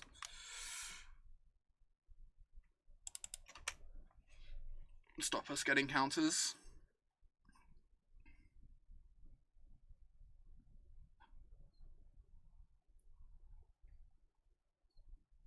Glimpse. They're on a really aggro draw here. Only have 20 cards left. Alright.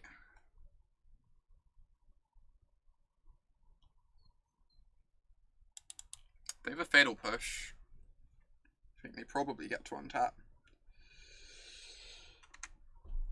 Although if they had a Fatal Push, they'd have probably killed the Steel Overseer earlier. Oh, we actually have to Nature's Claim, right? I did the maths wrong. If I don't Nature's Claim, I only have 18. Because I have to tap the Overseer. So yeah, I just have to kill the Hangarback to have lethal.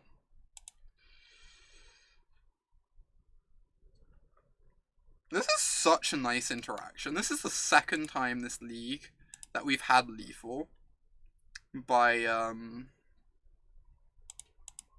due to Nature's Claim. I guess maybe we had it anyway because could have pumped Ballista, but still the interaction is really cute. The fact that Nature's Claim actually has like other upside in your deck beyond interacting with your opponent's stuff. Alright, 3-1. This deck is great. Jeez. We are crushing. Only lost to blue-white, which is like our worst matchup.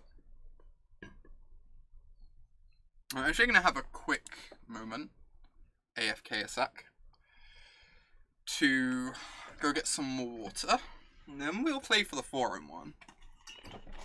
and then we'll play for the forum one. Back in a moment. You can run the stream whilst I'm gone.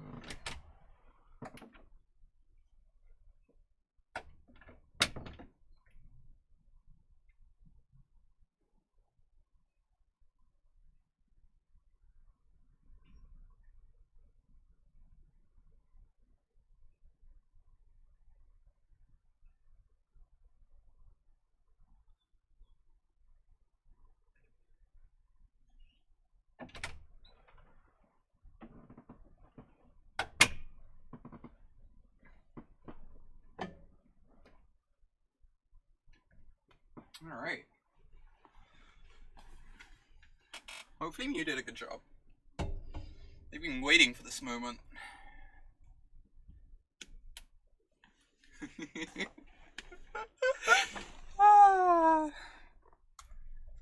Cue the league, Mew.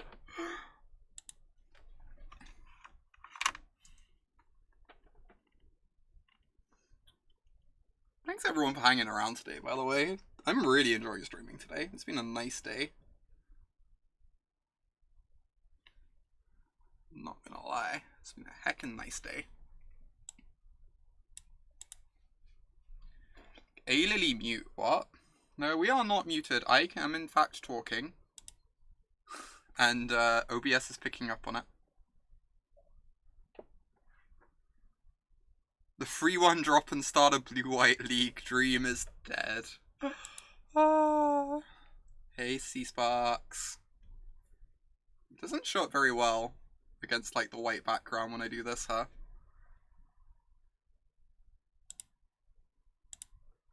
Oh my god, this hand has potential. I got the stirrings, right? I think this is a keep, honestly. It seems like a really awkward keep, but I think it's a keep. Because it's got the scales, and it's got the stirrings. And the scales is just so good. Like, it's definitely an awkward hand. I could see mulliganing it. Thanks, Cass. Can we get a Dark Souls channel in the Discord? The only interaction I've ever done with Dark Souls was I watched Dedishak stream a tiny bit of it. I believe. I think that's what she was playing at one point. It looked pretty fun.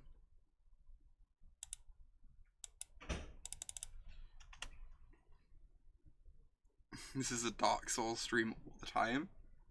That does not feel like very accurate advertisement, Cass. Ooh, black-green. Right, this matchup's meant to be pretty good. Even have the Welding Jar.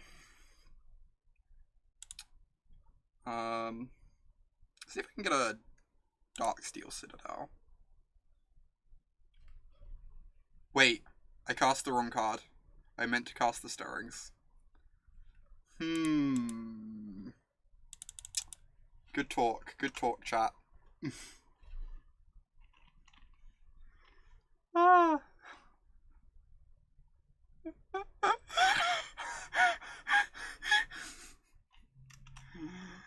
Alright.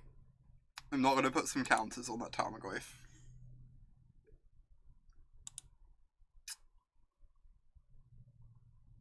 This is fine. Everything is fine, chat. Now you see why they say this deck is hard, yeah. You're not wrong.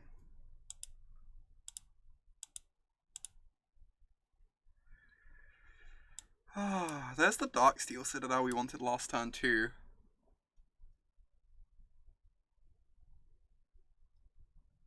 I guess I'm just meant to take it. I really want a Hangarback Walker. It's really greedy to take Hangarback Walker. It's like the best card against them though. Opal to cast the second stirrings, the power. I guess my fear is they can go like Lily minus and then we don't have Metalcraft anymore. And then we only have one mana source. Like I can stirrings into the second mana source, but it needs to be specifically Citadel to let me cast a 2. I guess I'm just going to take the Citadel.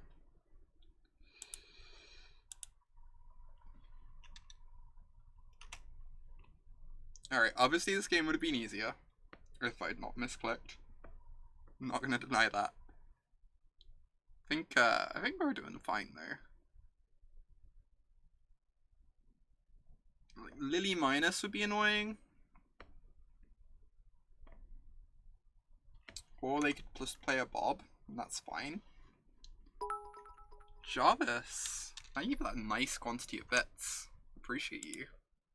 Good to see you, friend. Second stirring is dig for Ancient Tomb.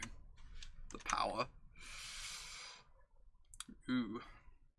This is also some power.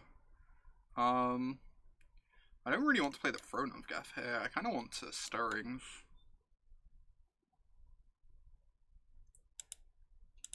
See if I can find a Hangarback or a Ballista. Ballista kills Dark Confidant.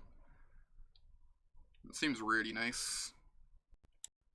Alright, we did not find a Ballista, but we did find a Hangarback. Which is really good. I think Hangarback's hard enough for them to deal with. I kind of want to play it instead of the Overseer. I just feel like this card is so problematic for my opponent.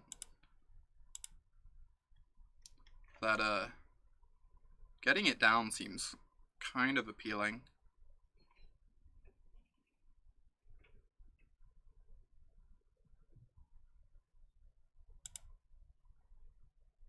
I get to make it a 4/4/2 with the Llanowar Reborn.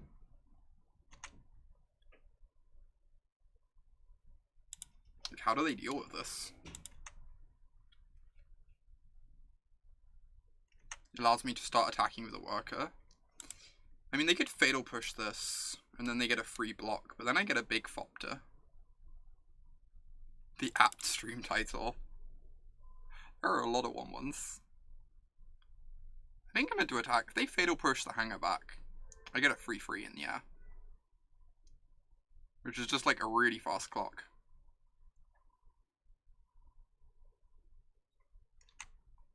If they don't have the Fatal Push, then they take 2, which, you know, is good. Alright, it looks like they have the Fatal Push, which is fine. I also have the Jar, that's true. I don't think...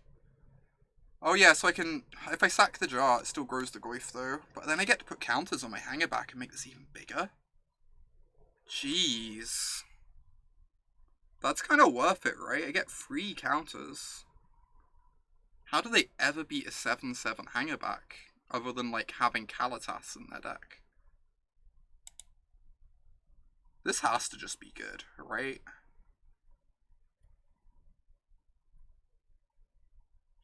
I just don't know how they beat this card.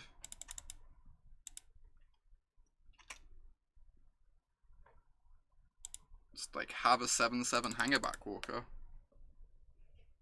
Yeah, they need Maelstrom Pulse. It's pretty hard to set up.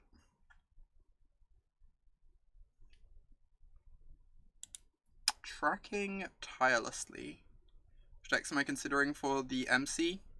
Basically just Tron, Blue, White, and Hardened Scales. Haven't actually found anything else I'm too enamored with. Steel Overseer Throne is nice here. Yeah, you can sack the Hangarback end of turn to get the 1/1s and then pump them with the Overseer. Alright, they get to take 1 of them.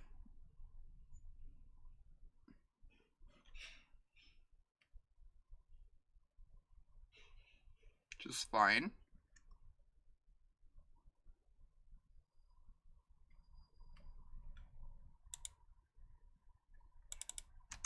We know one of the cards in hand is a Blooming Marsh, which is not terribly frightening.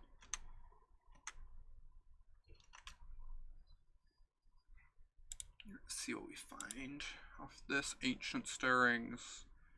Arcbound Ravager. That one's not bad. There's also a Relic, which is really nice against the Goyf.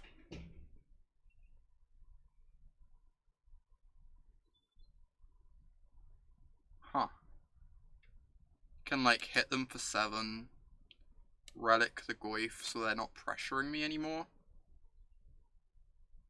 Or I could just take the Ravager and like that probably kills them if they're not careful.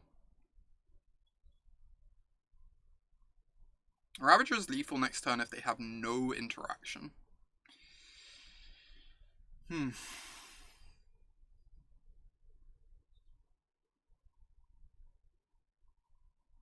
guess it's probably lethal anyway, because they have to kill the Overseer too. I'm going to take this and play the Overseer. I like this plan. And then attack them for 7 to soften them up. Or we could just hold this back and tick it up on defense, I guess.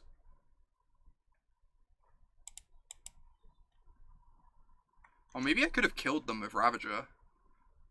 Oh no, because yeah, I can't kill them with Ravager. It would be 2, 4, 6, 7. It would be 14 damage. I'm just wondering whether I attack or hold this back. Because if I hold it back, it can just like block the Goyf and buy me a bunch of life. But attacking puts them to 10. Makes it really easy to randomly kill them. At the moment they have 5, 6, 7, 8, 9, 10, 11, 12, 13. But I'd get to pump the Overseer, but if they have Fatal Push, they would kill me. So I guess I meant to hold back as a blocker. Because of Fatal Push.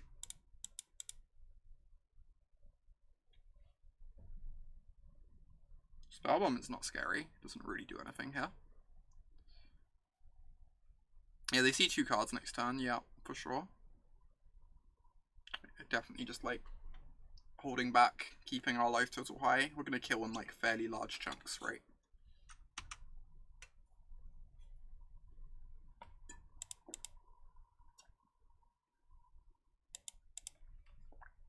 So, no huge rush. If they don't do anything meaningful, we get to take up the Hangarback anyways. Assassin's Trophy. Another land is actually really nice. So I'm kind of okay with this.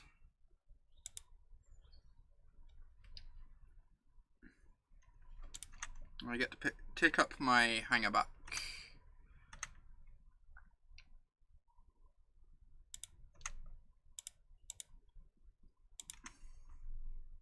Darksteel Citadel.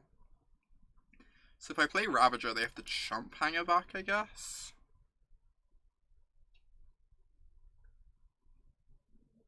So I should probably just play this and attack. And then if things go wrong somehow, I can make a huge Fopter.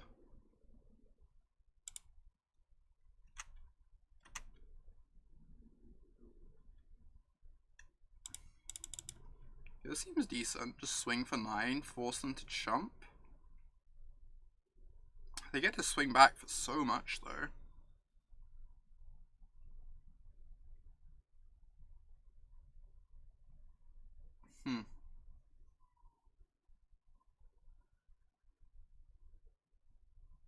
And they just chump with the Dark Confidant.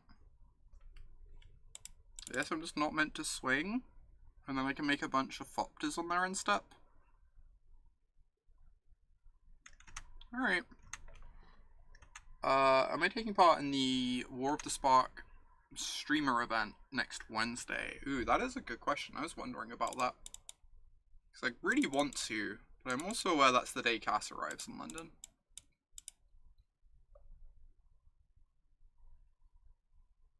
So, doesn't seem like hugely likely that I'll be able to.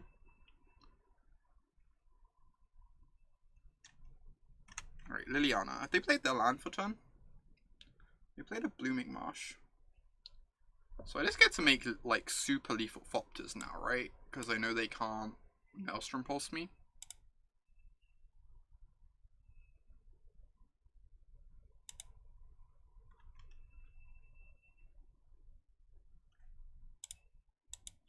Sack this.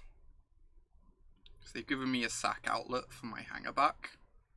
Oh, I guess they could use a removal spell on this in response. But even that's kind of fine.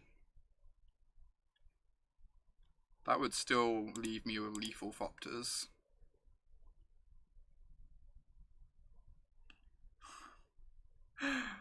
If you would like to do that, Cass, I would be open to it. I guess I should have kept the Darksteel Citadel around instead of the Mox Opal. I guess I'm just gonna sack this to itself. It's gonna be enough Opters. I don't really need any more.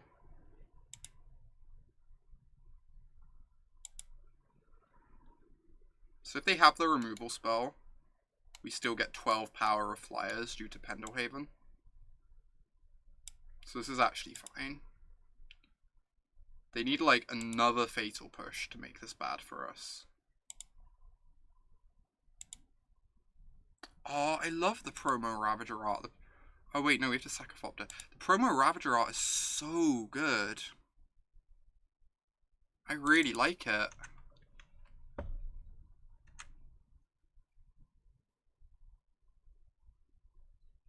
I wonder if I messed that up at all. Maybe I did. I mean, we're still in a good position, right? But it's possible I messed that up.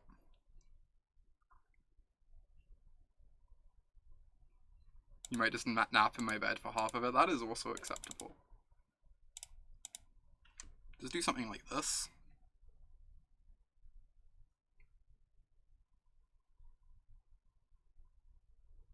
Pump one of the ones on the tracker. Yeah, I've played this turn fairly poorly, but I don't think we're in the worst position. I guess I probably want to chump the Goyf to this turn, and then I would have lethal in the air over 2 turns. Yeah, I love the promo Ravager art. I think it's really cool. It looks like way more beasty. Because, like, remember, Ravager is a beast. It just doesn't look like one. Oh no, I'm not going to keep a Thopter because of the way I blocked, huh? Anyway, still going to have 2-turn lethal through a removal spell. So I played that turn fairly poorly, but I also don't think it's going to matter terribly.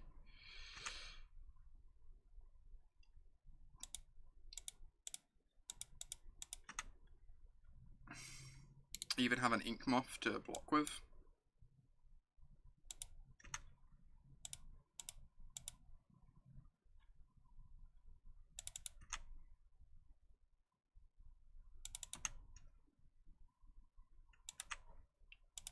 Alright, say go.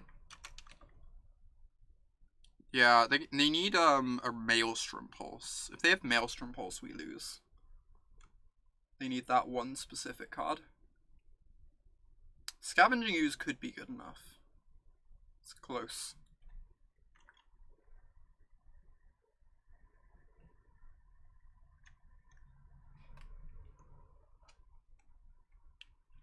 But if they're eating our yard, Scavenging Ooze might not be good enough anymore.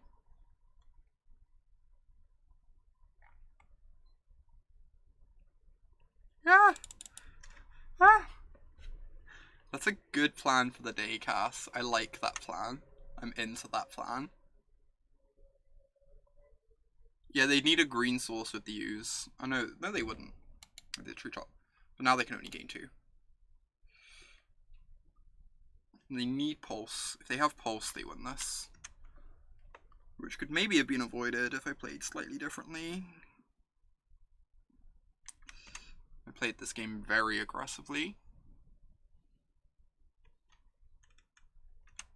Ah, donut. Thank you. I'm glad you think so.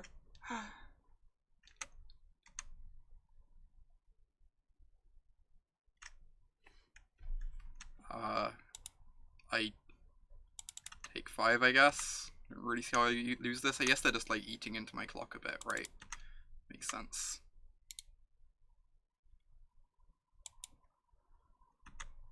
Games are like long and grindy and I'm playing pretty slowly.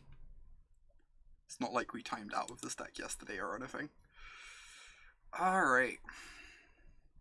So I think if I see ley lines, I'm meant to bring in Nature's Claim, but I'm not meant to bring them in the dark.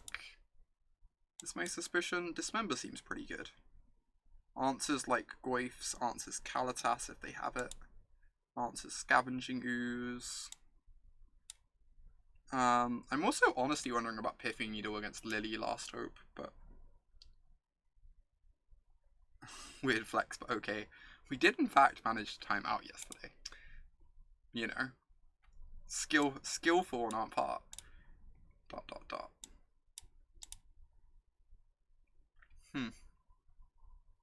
What about Spellskite? I don't think you want Spellskite against removal spells particularly. I was talking to George about it, one of my teammates, and he was saying you mainly want Spellskite when it has other uses beyond just deflecting removal. So it's like good against something like Infect, where it's like interacting with their spells, or something like Burn, where you can like stop a couple points of burn and block pretty well.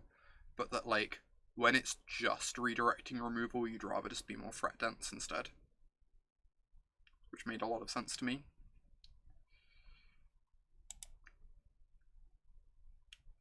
Because like every Spellskite you're bringing in is replacing a threat anyway, so...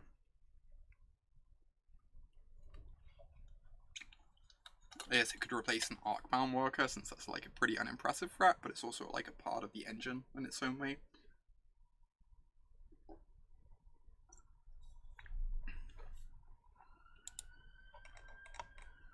We if we see ley lines, we're gonna like cut 2 or 3 more cards to make room for some Nature's Claims, I believe. But I don't think I meant to do that in the dark, because there's just like so few other targets for it in their deck, like what? A clue token. I don't really care about those. So...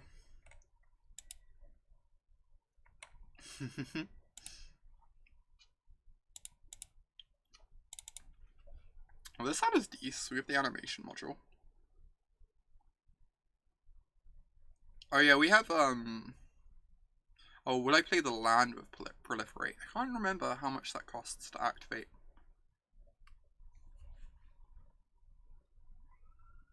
Can anyone, remind me how much the Proliferate land costs? They have Leyline? Oh no, they mold to 6, okay. So they don't necessarily have Leyline.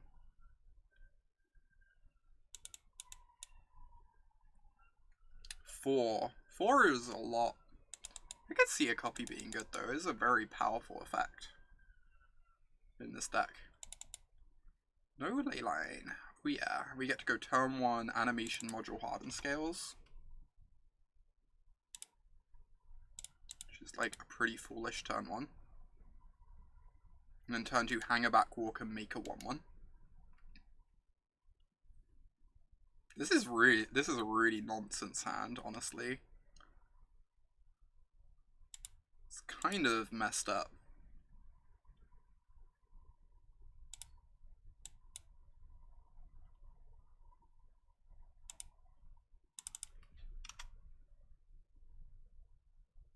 You want to play the Khan land, the E land, and Saheeli? Saheeli is sweet. I wrote an article about that card for Star City Games. And I think that card is very cool. I hope she sees play. I'd honestly almost be a bit surprised if she doesn't. I think she is quite powerful. I'm just going to play this, make my 1/1, get the Hangarback ticking.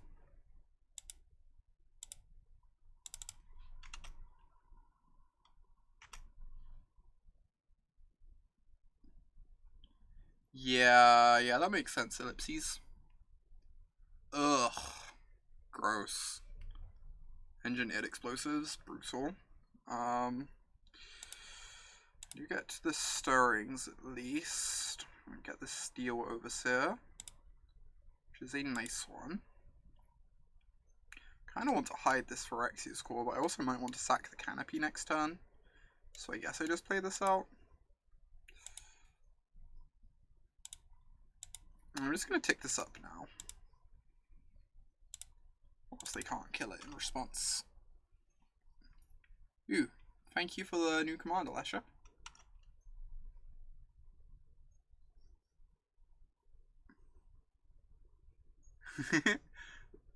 I think if the new explosives land sees like any amount of play in standard, mono blue becomes dramatically less good. Because it just can't interact with that card.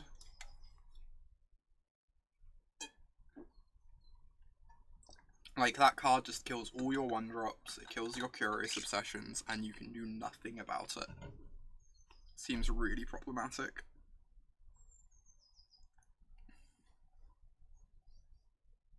people were talking about like playing Repudiate or whatever. It just seems miserable. Run Repudiate. Not what dreams are made of.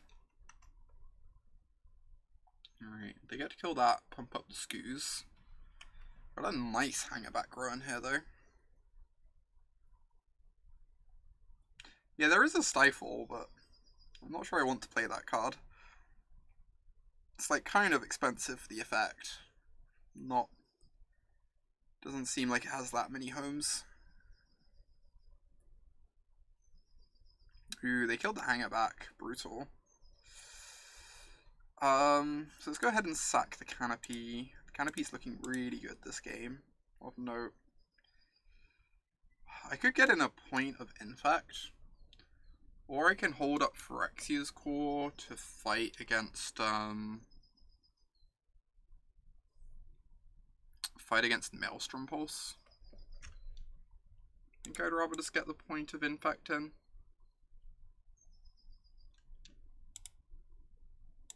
Could also honestly like chump with the Inkmoth just to save ourselves like 4 or 5 damage from the Scavenging Ooze in the long term, plus the chump block now.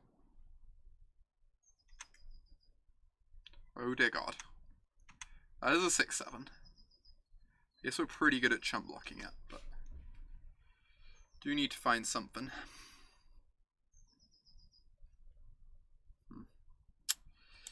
Right. So one on the ground is staying home to block. Guess we're casting our Hardened Scales. We can swing across for free.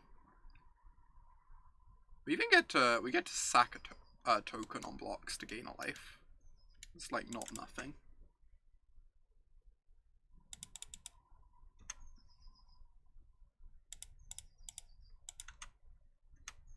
It's really awkward. We have enchantment in the yard for the Goyf. What gets blown up by the engineered explosives grows the Tarmogoyf, as the phrase goes.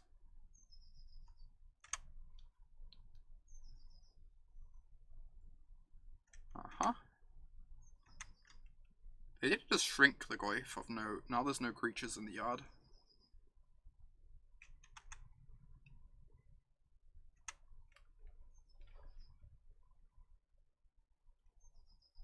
I guess I'm just going to block with the Inkmoth this turn.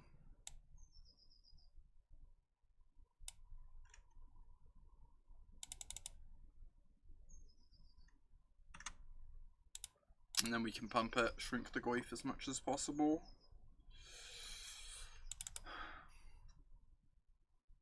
Buy ourselves some time here.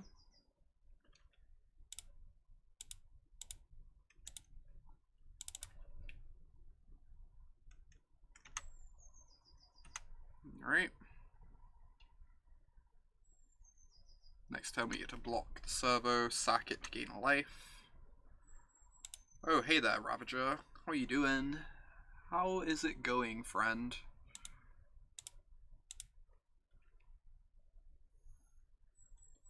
That is a good one. I assume they have removal in hand. Is the problem.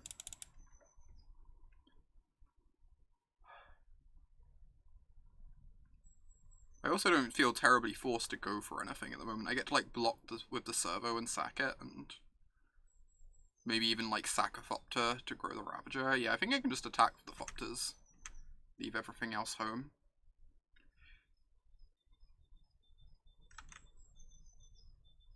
And just like not get aggressive here. I'm in a pretty good spot.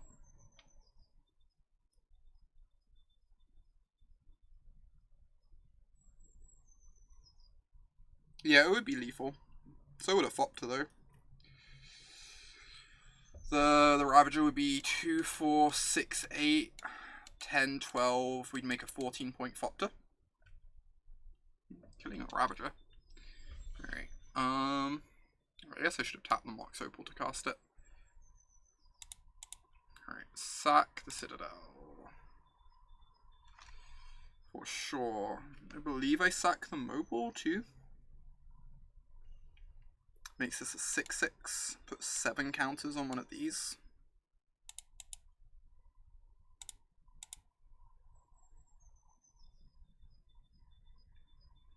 Which gives me 10 power in the air. Which is not quite lethal, but I do have the Blinkmoth too.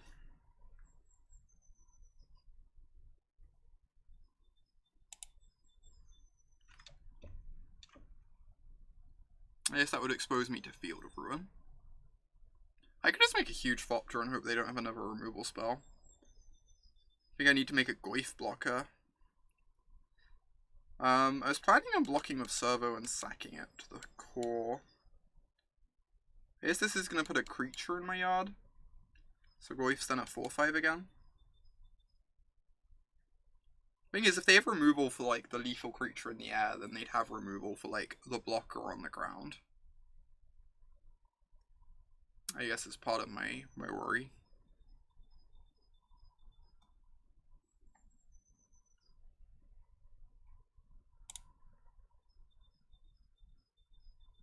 I just don't know that I can beat another removal spell very easily.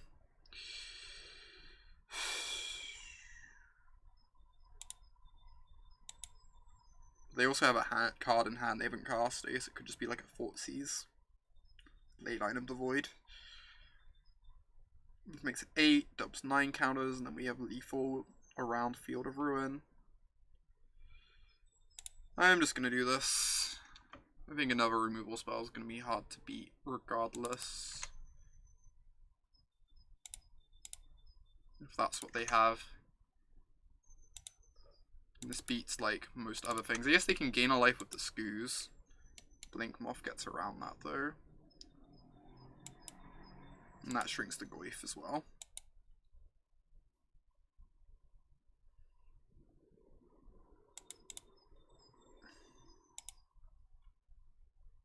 Alright, I'm just going to block the Skoos whilst they're letting me gain my life by sacking the Servo.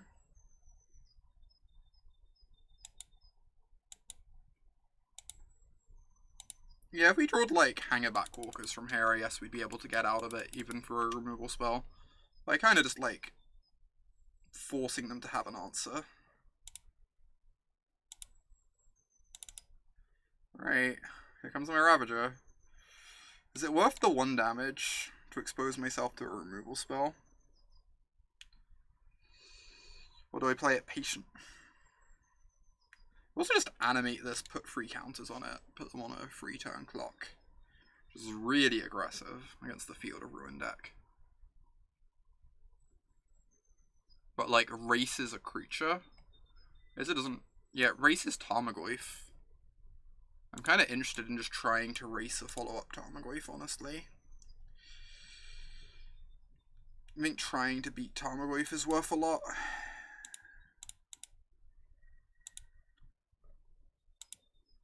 And this beats Tarmogoyf, even if it like is pretty bad against the Field of Ruin.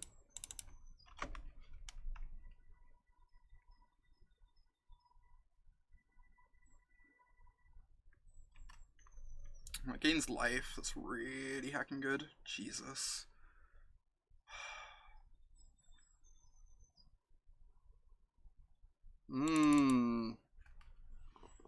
Keep Blinkmoth open to play around removal. I think we have to be aggressive. We have to be able to beat Tarmogoyf. Is my thinking, George. This is rough. If they only had the 1 threat, we would be in an okay spot. I guess as it is, we like block and trade with Skoos and hope to draw a Hangarback.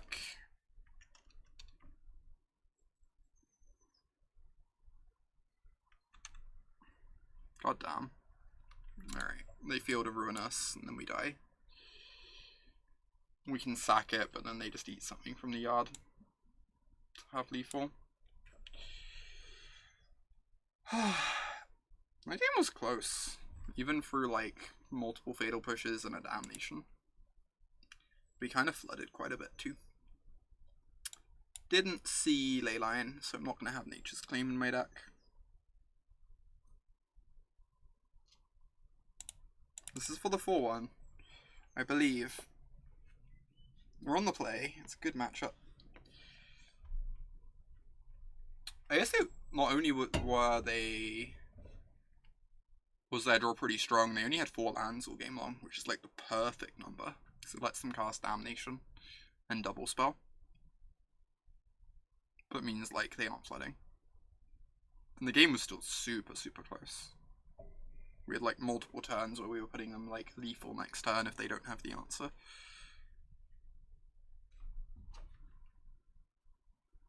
Alright, I would like to go first. I'd like to mulligan this. I'm gonna mulligan this too. This also can't win a game. I guess I could keep this and hope to draw a land. Bottom the Mox Opal and the Dismember or Stirrings. It's like land or 1-drop. I'm not gonna win going down to 4 cards against the Nutrition deck. Yeah, I lost against blue-white control, which felt like wildly unwinnable. Blue-white too strong. Maybe I meant to keep the Dismember over the Stirrings. You would have kept the 6 and just hoped to draw a land and accept you lose the game if you don't. I mean, I could respect that. That might be correct. I honestly don't know. That wasn't meant in a criticizing way.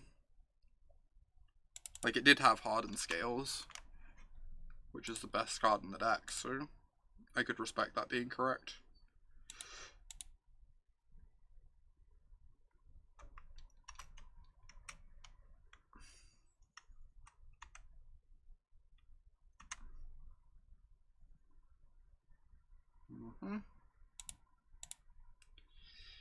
Alright. Tap my Overseer. Had Scales and 2 Hangerbacks, yeah, just the best cards in the matchup. You might be correct. Might have been a keep. Just like hope to get there. Yeah, I agree, George. I agree. If you get there, you're like incredibly favored. For sure. And like mulling to 5 of this deck is not very appealing just because you need such a critical mass of stuff.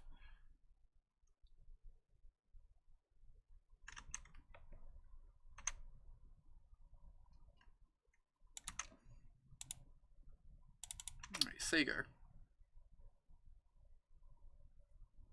See ya, Selene. Have a nice dinner.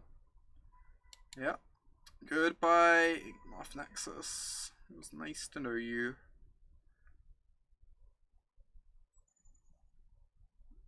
You did good work, friend.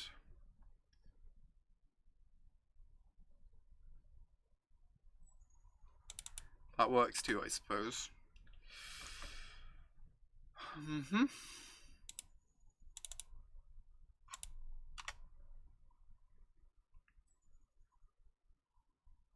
It's not the most threatening Ravager I've ever had.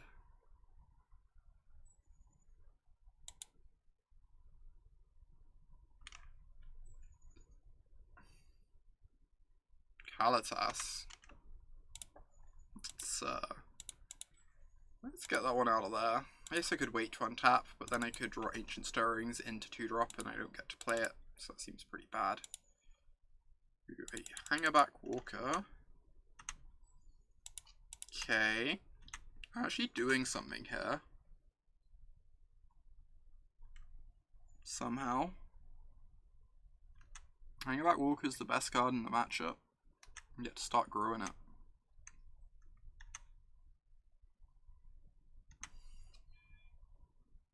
And we have a Welding Jar to protect our 2 threats.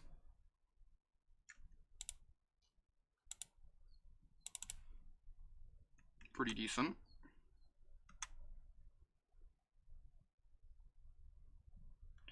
Maybe I meant to attack here. I guess I could sack the clue, make it 4 power. Then I sack 2 things, make a huge Hangarback Walker. And just go like all in on the Hangarback Walker. hope it's somehow good enough.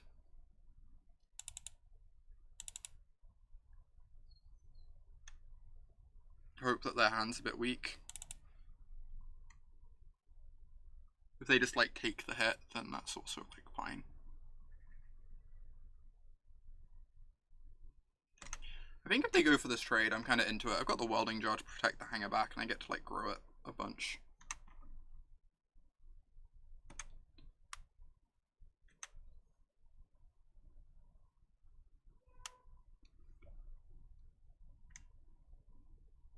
I just don't want them drawing like 2 cards a turn. I think that's a way that I lose.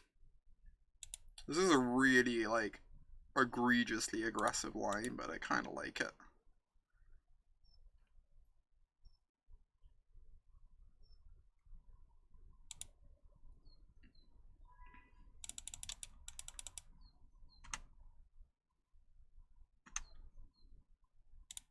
There's a Welding Jar to protect it.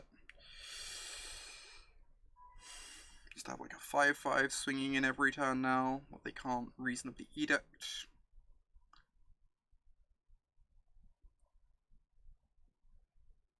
Sack the jar. Oh, why do we need the Opal? So that we can cast 2 drops, that's reasonable. Yeah, we could have cast this. That's a reasonable point.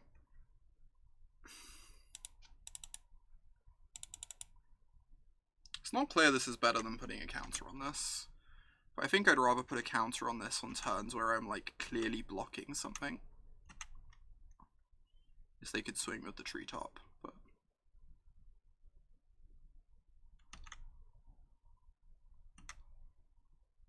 yeah, that's a good point, George. That's a good point.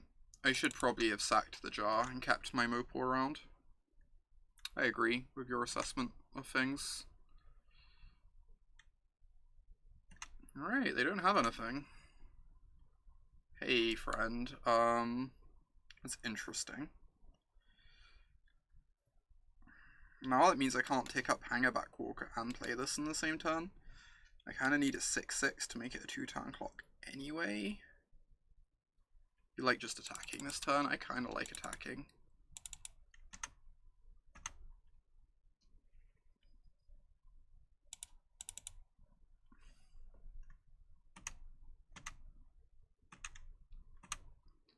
And I play the Worker.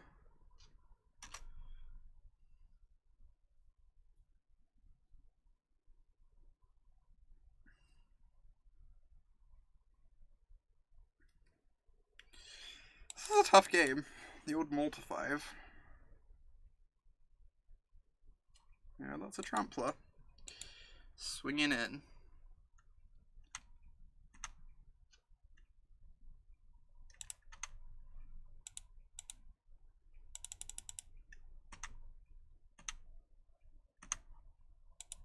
Right.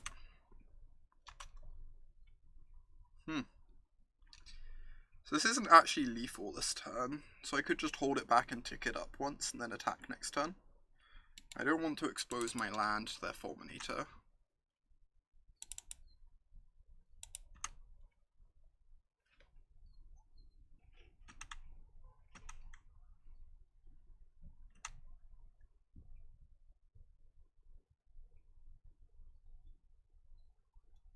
This way I get to block, make this lethal for next turn. And then they have to start blocking it every turn the rest of the game. Hey there, Diogenic. Good to see you. I'm enjoying this deck myself. It's a lot of fun.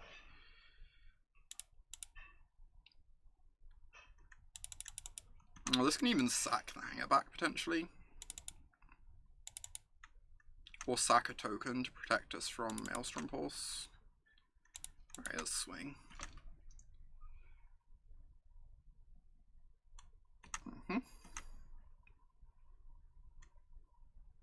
Yep, deal. Play the jar. If I play this, they just get to field it. So I'm just meant to pass the turn.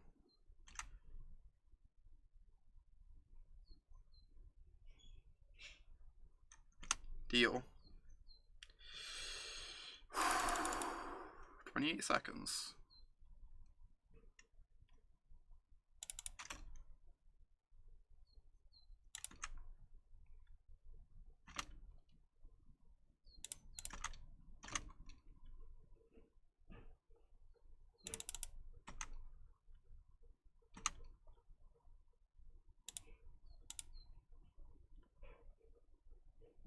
Just like not gonna play this into the Field of Ruin, I guess.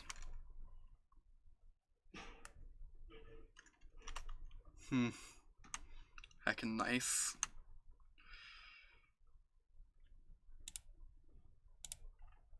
Should do this to protect against a sweeper. I was probably meant to play this out. Like F6ing for time purposes.